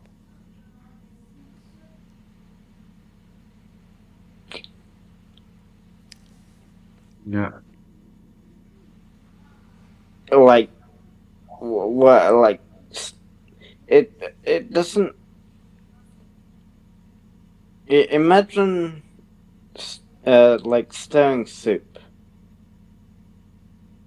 Like, the like the spices or something on the soup don't just.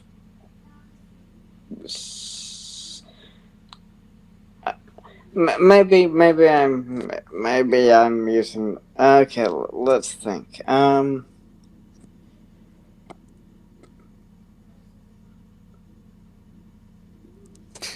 Like when you stir soup, the whole mixture moves as one mass.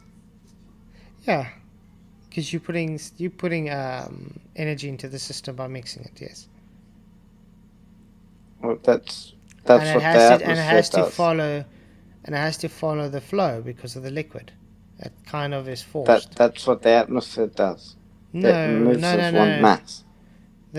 Remember, even though gas can be classified with fluid dynamics, it doesn't have the same properties as a liquid. The liquid and the gas are two different phases. They have different properties. Although they're both considered fluid-like, okay, it doesn't mean gas behaves the same way as liquid. Gas is not bonded to one another. Liquid is bonded.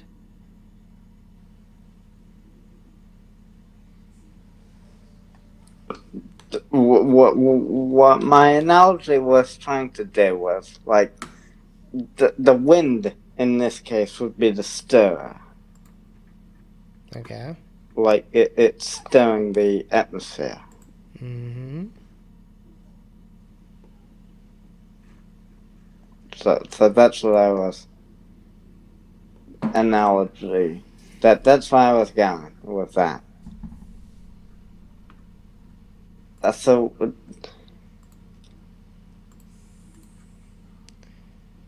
Rock says the sun is round and the moon is round. It's only flat when it's on a map. There would be no waves if it was flat. What? He also says the word on paper dies on the true interpretation, lives in spirit. 1 Corinthians 15:53. For his corruptible must put on incorruption, and this mortal must put on immortality. Rapture. See ya. No, that's not rapture. 1 Corinthians 15:53 is not about the rapture. Sorry to break it to you, Rock. But if you want to come in and have a discussion about it, I'm more than happy to do so. I don't know what's wrong with these people that's pushing the rapture. They're quite, it's cult-like. It literally is. They're still defending that Joshua Malakale dude. They're still saying that he's right. The rapture's going to happen. Now they're saying it's on the 14th because now it's going to be at the end of the feast. It's like, what? Insane. Yes, jolly man. The barometer shows how air pressure is constantly changing, and the great thing about a barometer is it's contained. So it shows exactly what we say. Without containment, you have no air pressure. And yes, the hotter the pressure. So if you heat up a gas, it's kinetic and it gains more energy, and its kinetic energy becomes more. So it's the molecules jiggle more, you could say. So it has more collisions. It moves faster. So therefore, the pressure increases. If you look at Avogadro's law, same. Yeah.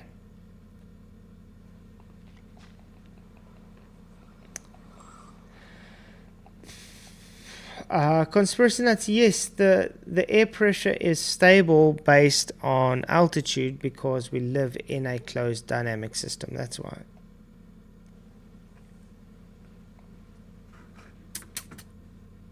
But even at specific altitudes, it does change ever so slightly. But that's very little. You can even see, you can test this for you guys yourself as well if you got a accurate enough barometer. Go to a location when it's summer and go to that same location when it's winter. You'll have different barometric readings, ever so slightly.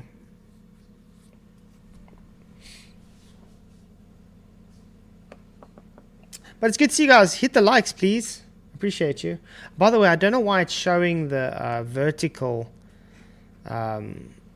viewer count on here. So if you guys are thinking it's just 12 people watching, yeah, that's on the vertical stream. Just to let you guys know. And they've given 12 likes. So all 12 people have given 12 likes in the vertical. Appreciate it. You guys rock. Everybody in the horizontal stream, would you please do me a favor and hit the likes?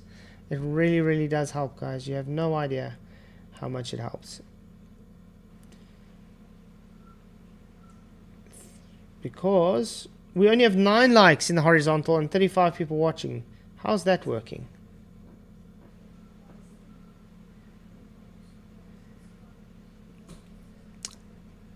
No other globies wanting to come in and have a discussion on your globe. It is Flat Earth Fridays.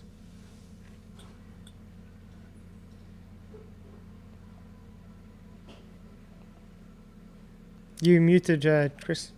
Come in. Yeah, sorry. We just said come in, Globus and trainers. We'll have to talk about it.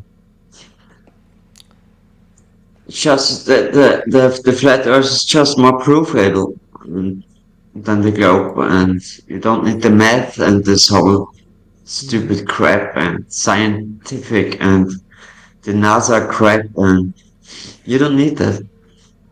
I agree. need it. Conspiracy that says it's not dynamic. Dynamic means changing. Yes, it is a dynamic closed system. The system does change ever so slightly. Crazy. He literally thinks we don't live in a dynamic system. So guess what, guys? We don't have hurricanes, we don't have tornadoes, we don't have storms, we don't have snow, we don't have summer, we don't have winter, because it's not dynamic according to conspiracy nuts. No. Yeah. Insane. I mean,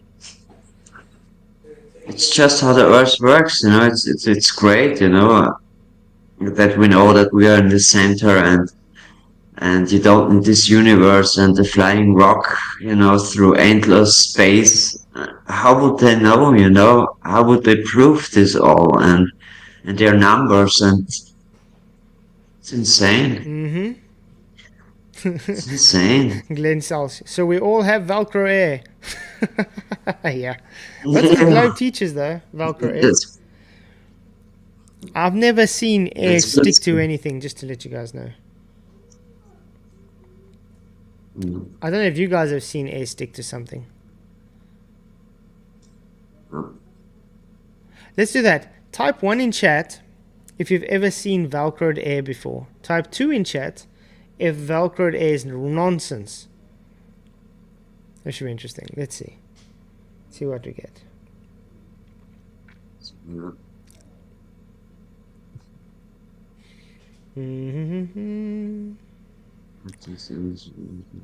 I so badly want coffee, but it's so hot.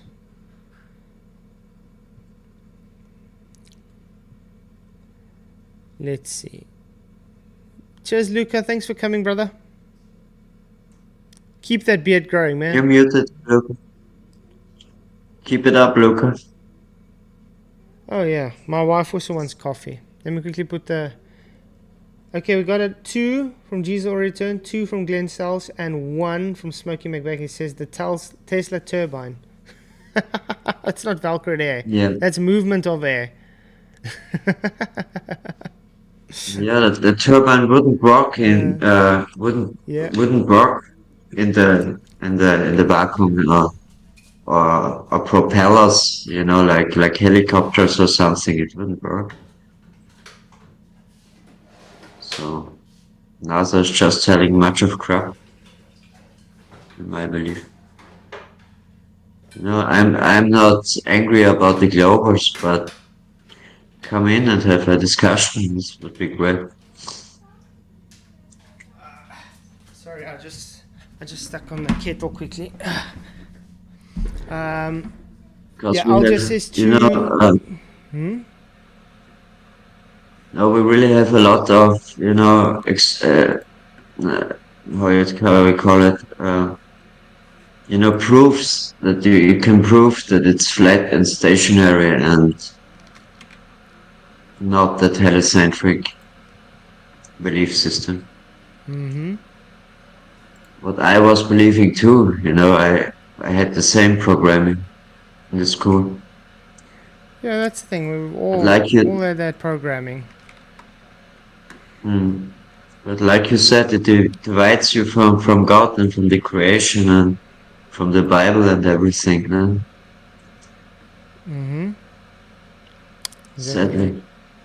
Okay, the Tesla turbine is a bladeless centripetal flow turbine. So it's a movement of air, like I said, not Velcroed air. Look what it says. Invented by Nikola Tesla in 1913. It functions as nozzles apply a moving fluid to the edges of a set of discs. The engine uses smooth discs rotating in a chamber to generate rotational movement due to the momentum change between the fluid and the discs. The discs are arranged in an orientation similar to the stack of CDs on an axle. The Tesla turbine uses a boundary layer effect instead of the method employed by more conventional turbines wherein a fluid acts on blades. The Tesla turbine is referred to as the bladeless turbine, boundary layer turbine, cohesion type turbine, and Prandtl layer turbine, later named the Ludwig Prandtl. Bioengineering research have additionally referred to the Tesla turbine as multi-disc centrifugal pump. So no, not Velcroed air. Sorry, man. Yeah. It's the air that moves the discs, not the other way around. Interesting, yeah.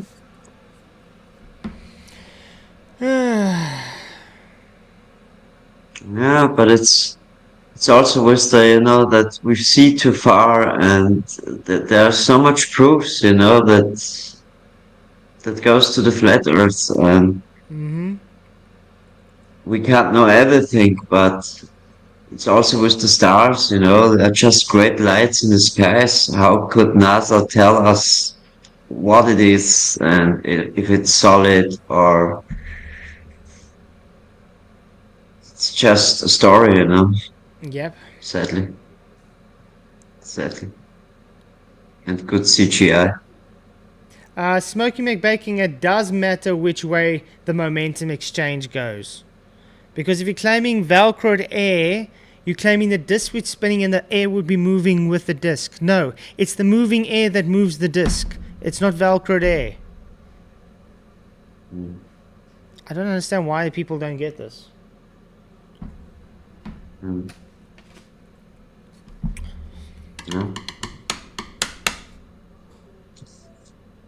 It's like taking a hose pipe and spraying water onto a surface of something to make it move. That's not velcroed water.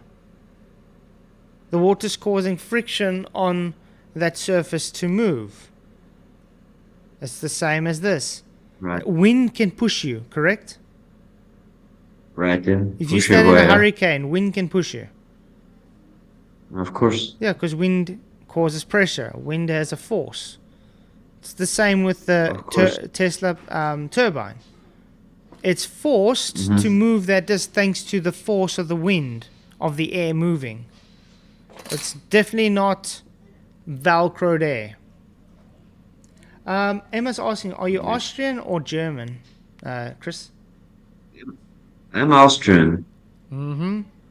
There we go. Emma says, oh, Austrian. Austrian. Okay. Mm.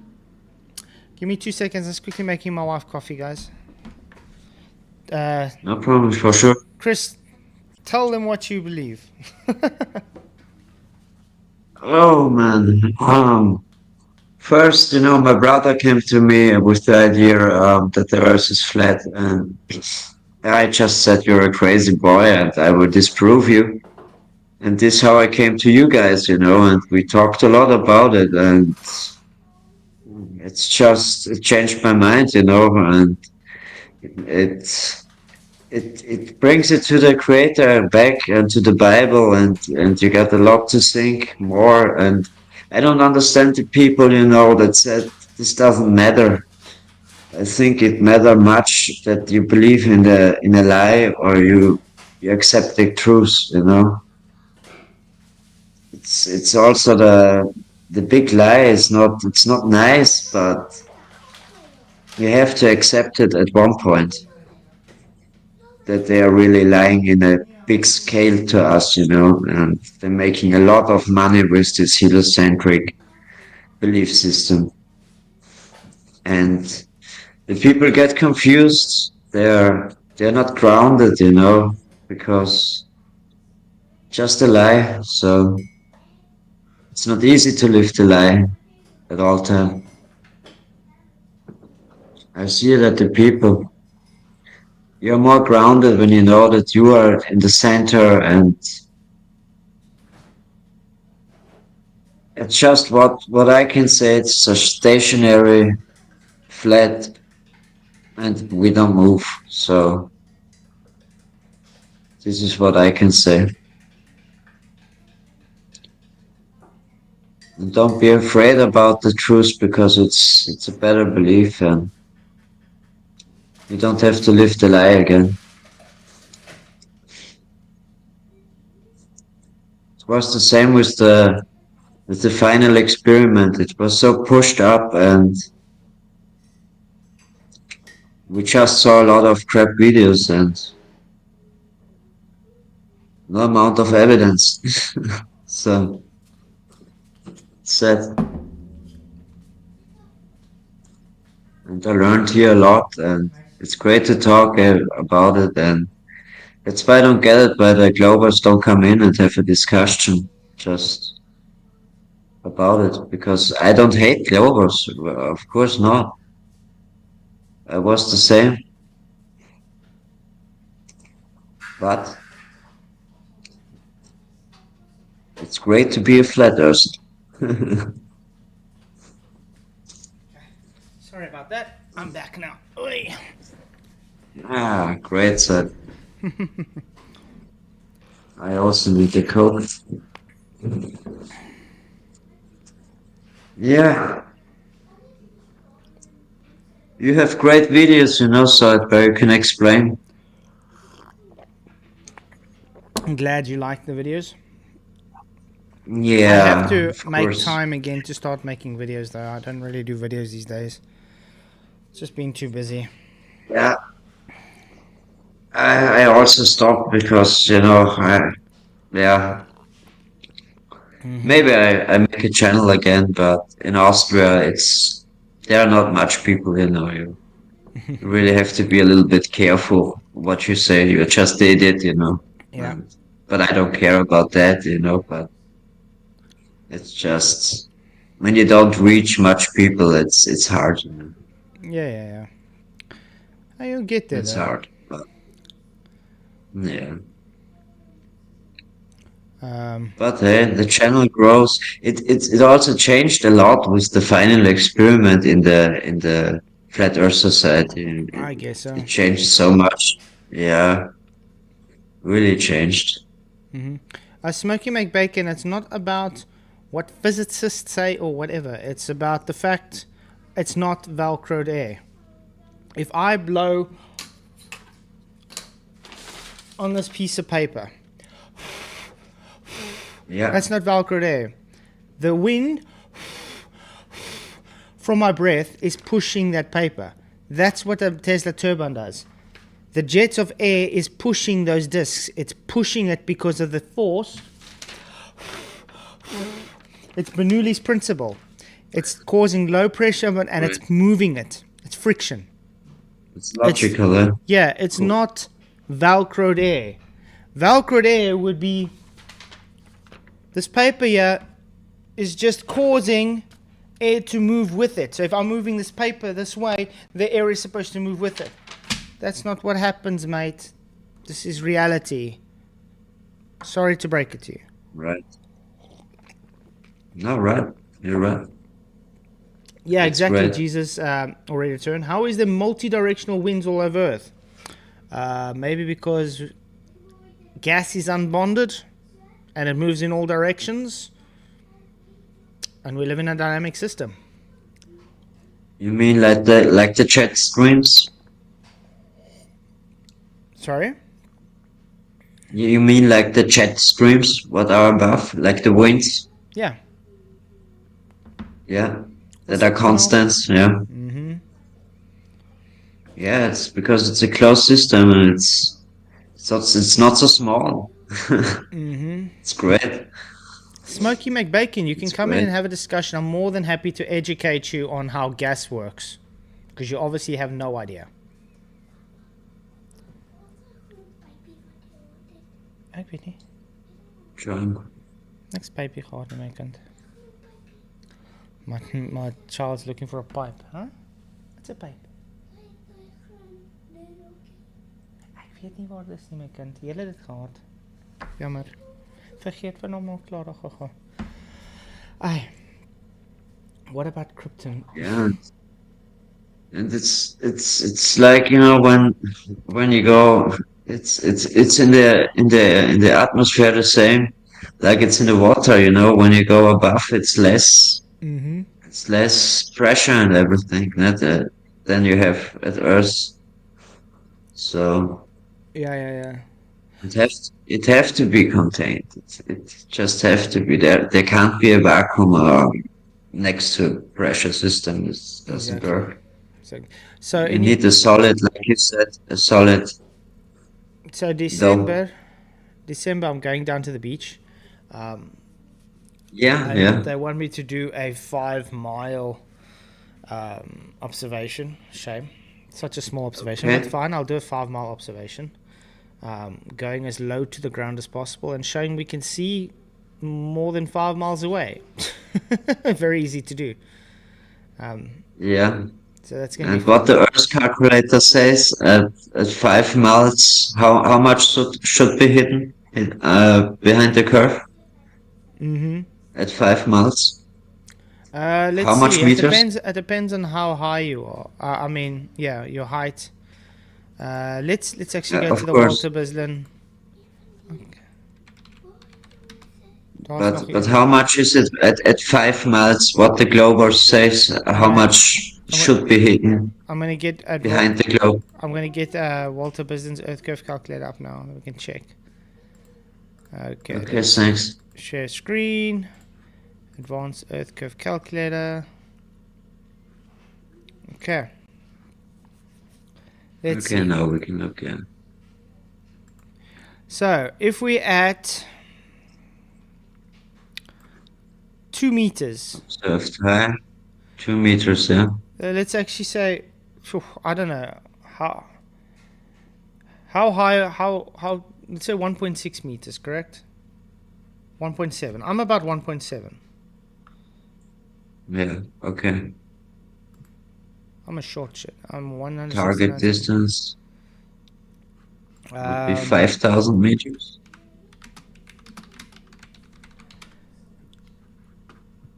Okay, so yeah, 1.7 meters. That's how tall I am.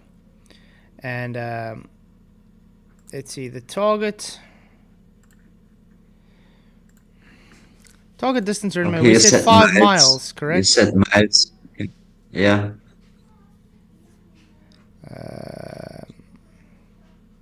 So how many meters? 5 miles?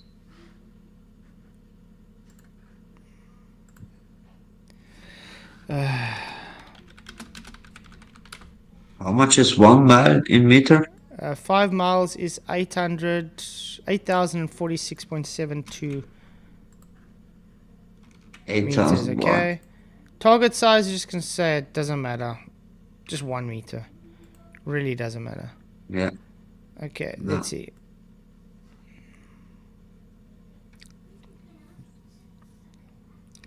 $1.7. So hidden would be 50 meters. 50 meters, 50.5 meters hidden. You'll have 0% Hidden. visible. Yeah. Insane, yeah? Sorry, that's my height if I'm standing up straight and looking out. Yeah, when you're in your height, yeah. Yeah. That's interesting. So 50.560 meters hidden, guys. 50. It's gonna be quite 50.6. interesting. But that's now without refraction. How do we put their standard refraction on? Standard. Okay, there's a standard refraction. With a standard refraction, hidden should still be 41.8 meters. Even with a refraction. Yeah. That's just 5 miles. That's just at 5 miles, yeah. Yeah. Yeah. There you go. There you got it. Great, and we're going to show we can see further than that. So when you're gonna do it? December. Sorry? December. Sorry? December. December. Yeah. Yeah, it's the best atmosphere. Atmosphere conditions. That's in December. that's when the company closes and we take our leave. So going to the beach a bit Nice. for a few days. You make it with lasers or what you're doing? No camera. We'll With use camera. laser? With cameras? Yeah, we'll do camera. Yeah. Yeah, nice. Maybe Have to watch. Maybe I should take 2 mirrors. How's that? Do the mirror. Tell my wife and kids, hey, sit here. See you in 5 miles. Yeah. Make them hold a mirror, and then I walk up. You know, 'cause that's like one of the first kind of observations I actually was seeing around in the flat Earth was that mirror observation. Remember that one, where they did them? Yeah, right. Put a mirror on the floor That's true. over across the lake or across the ocean, or wherever they were, very far. Right, with the mirrors, yeah. And then they Yeah. saw the mirror. So I'm thinking maybe I should do that. Tell my wife and them to hold the mirror, and I walk 5 miles away. The same point, yeah. Yeah. And then Yeah. I'll show. They really. Yeah. You're cool. So I'll definitely be doing that That's this the point. December, guys. Showing another observation that kills the globe. Yeah. Yeah. Roger Ledwell, Jeff. I've got a feeling that Roger Ledwell is a different soccer account though. Not the same one. Let's see. So it's Flat Earth Friday coming. Joined 2 days ago. Yep. Yeah. It's a new soccer account, 2 days old. How come I'm on the vertical on my desktop? Lar, because you went on the vertical. There's two streams running. The one is for the vertical and the one is for the horizontal. So it depends which one you click on. I do just want to point out to everybody, I do put in the end of the title vertical, so people know, okay guys, this one's vertical and that one's not. So the one at the end of the title, whenever you see vertical there, you'll know that's the vertical. And it's also so logic with this, like the submarines, you know, they how you say, they not talking, but they, you know, when there would be a curve, they can't communicate. That's what I want to say. Communicate with each other, and Exactly. when you have the curve, you know, and they communicate about large distance in the water with the submarines. Yeah. Yeah, it's the same point. I think we're going to end here anyway. Was a great stream. Right. Great to be here. Any closing statements, Chris? Yeah, thanks to be here, and sadly not much Globals come in, but I enjoy it anyway. The globe's dead, remember, that's why. Right, and I always learn much here, so thanks. So great show. Well, it's great having you on, man, and great having everybody in the YouTube lands as well. Remember to hit the likes, hit the share buttons, and PJ is probably going to stream soon as well, guys, so do go and watch PJ. Make sure to go support him and give him a like. I'll see you guys all tomorrow night for another exciting stream. Obviously, we'll be doing something else other than Flat Earth then, because it seems Globers are too scared to come in. Appreciate you all, and appreciate everybody who supports this channel financially. Again, you guys rock. Appreciate you more than you know. So I'll see you all tomorrow night. Much blessings. I might, however, try now, because I downloaded PUBG last night. I'm going to try and see if I'm able to play it and stream at the same time. So I might do that now, maybe for a few minutes. I'll see. So if you do see that pop up, you know why. Okay. Cheers, guys. Many blessings. May the pressure be with you. Cheers, guys. All good. Bye-bye. Bye-bye. See ya. And it's ended, I think. End stream. Okay, this one's ended. And dismiss. End stream. And there we go. Okay. Woohoo.